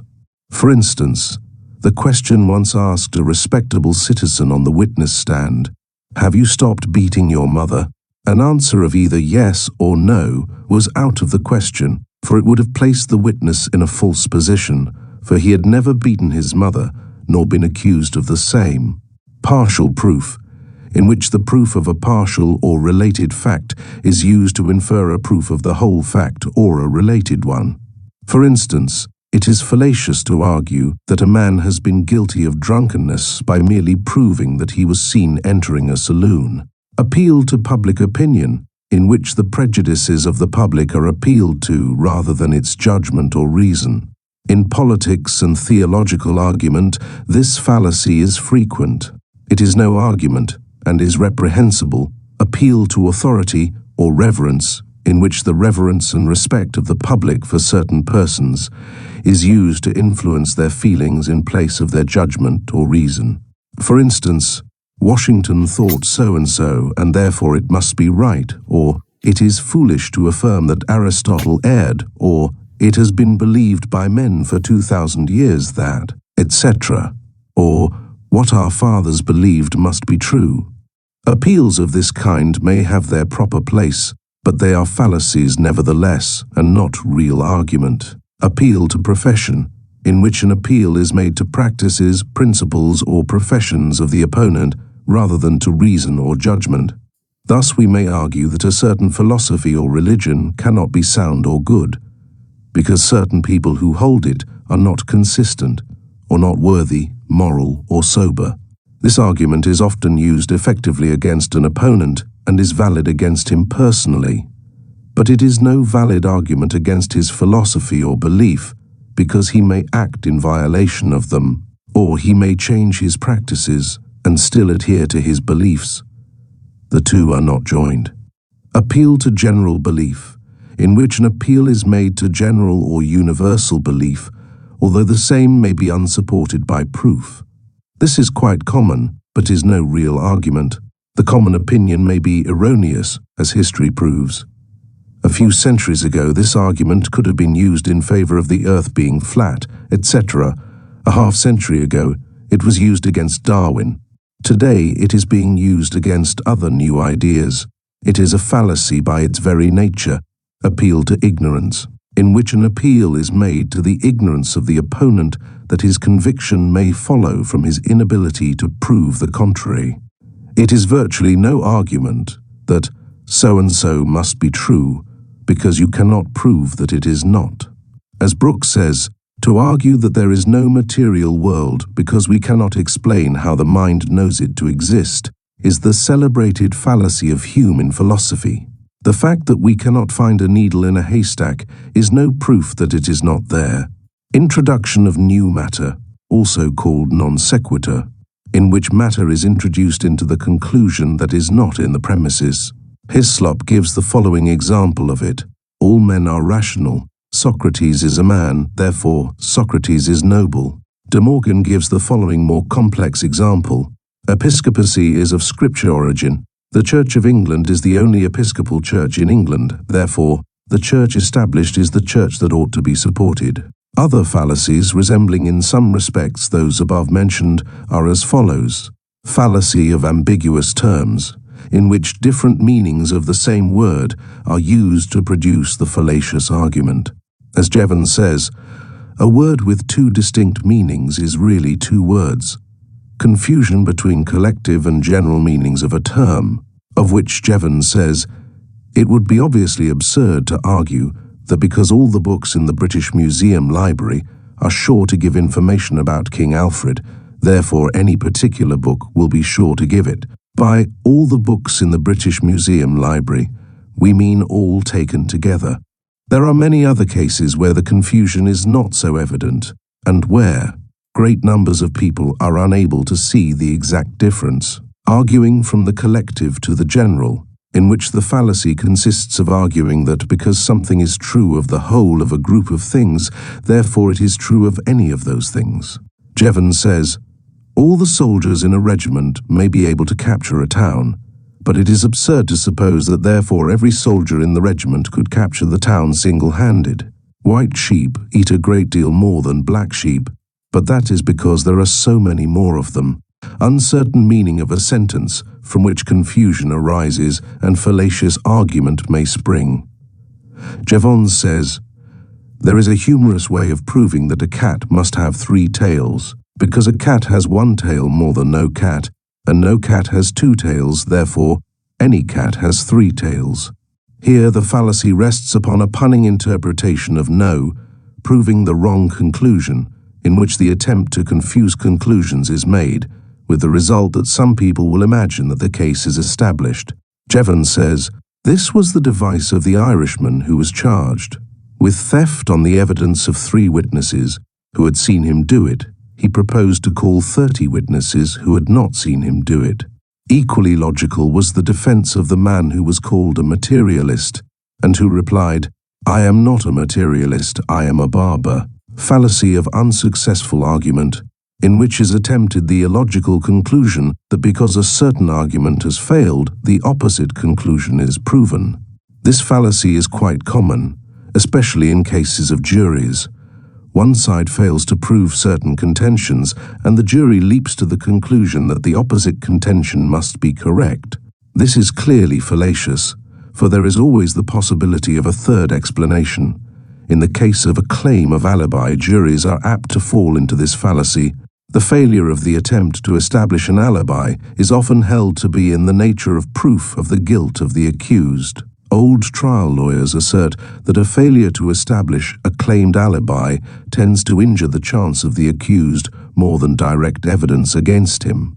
Yet, as all logical reasoners will see, there is no logical validity in any such inference. As Jevons has well said, no number of failures in attempting to prove a proposition really disprove it. At the end of each failure, the case simply stands in the same position as before the attempt, i.e., not proven.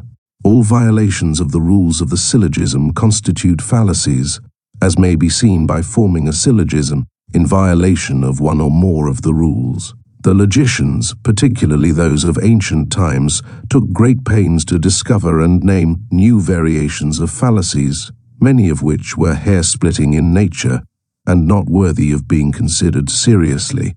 Some of those which we have enumerated may possibly be open to the same criticism, but we have omitted many of the worst offenders against practical common sense. An understanding of the fundamental laws of reasoning is sufficient to expose and unmask all fallacies. And such understanding is far more valuable than the memorizing of the names of hair-splitting fallacies which would not deceive a child. In addition to the above-stated fallacies of deductive reasoning, there are other fallacies which are met with in inductive reasoning. Let us briefly consider them. Hasty and false generalization is a common fallacy of this class. Persons sometimes see certain qualities in a few individuals of a class. and mistakenly infer that all the individuals in that class must possess these same qualities. Travelers frequently commit this fallacy. Englishmen visiting the United States for a few weeks have been known to publish books upon their return home, making the most ridiculous generalizations regarding the American people, their assertions being based upon the observation of a few scattered individuals, often not at all representative. Americans traveling abroad commit similar errors. A flying trip through a country does not afford the proper opportunity for correct generalization. As Brooks says, no hypothesis should be accepted as true until the facts are so numerous that there can be no doubt of its being proved. Fallacies of observation result from incorrect methods of observation, among which may be mentioned the following: careless observation, or inexact perception and conception; partial observation, in which one observes only a part of the thing or fact, omitting the remainder, and thus forming an incomplete and imperfect concept of the thing or fact; neglect of exceptions and contradictory facts, in which the exceptions and contradictory facts are ignored, thereby giving undue importance to the observed facts; assumption of facts which are not real facts, or the assumption of the truth of things which are untrue, confusing of inferences with facts, which is most unwarrantable. Fallacies of mistaken cause result from the assumption of a thing as a cause, when it is not so, of which the following are familiar examples: substituting the antecedent for the cause, which consists in assuming a mere antecedent thing for a cause of another thing. Thus one might assume that the crowing of the cock was the cause of daybreak because it preceded it, or that a comet was the cause of the plague which followed its appearance, or in the actual case in which a child reasoned that doctors caused deaths because observation had shown that they always visited persons before they died, or that crops failed because a president of a certain political party had been inaugurated a few months before. Some fallacies of everyday reasoning are quite as illogical as those just mentioned. Substituting the symptom for the cause, which consists in assuming as a cause some mere symptom, sign, or incident of the real cause. To assume that the pimples of measles were the cause of the disease would be to commit a fallacy of this kind. We have mentioned elsewhere the fallacy which would assume silk hats to be the cause of civilization, instead of being a mere incident of the latter. Politicians are fond of assuming certain incidents or signs of a period as being the causes of the prosperity, culture, and advancement of the period, or the reverse. One might argue with equal force that automobiles were the causes of national prosperity, pointing to the fact that the more automobiles to be seen, the better the times, or that straw hats produced hot weather for similar reasons. The fallacy of analogy consists in assuming a resemblance or identity where none exists. We have spoken of this in another chapter.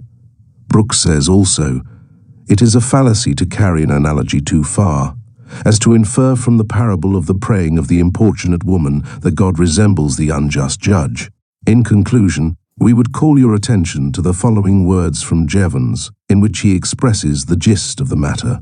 It is impossible too often to remind people that, on the one hand, all correct reasoning consists in substituting like things for like things, and inferring that what is true of one will be true of all which are similar to it in the points of resemblance concerned in the matter.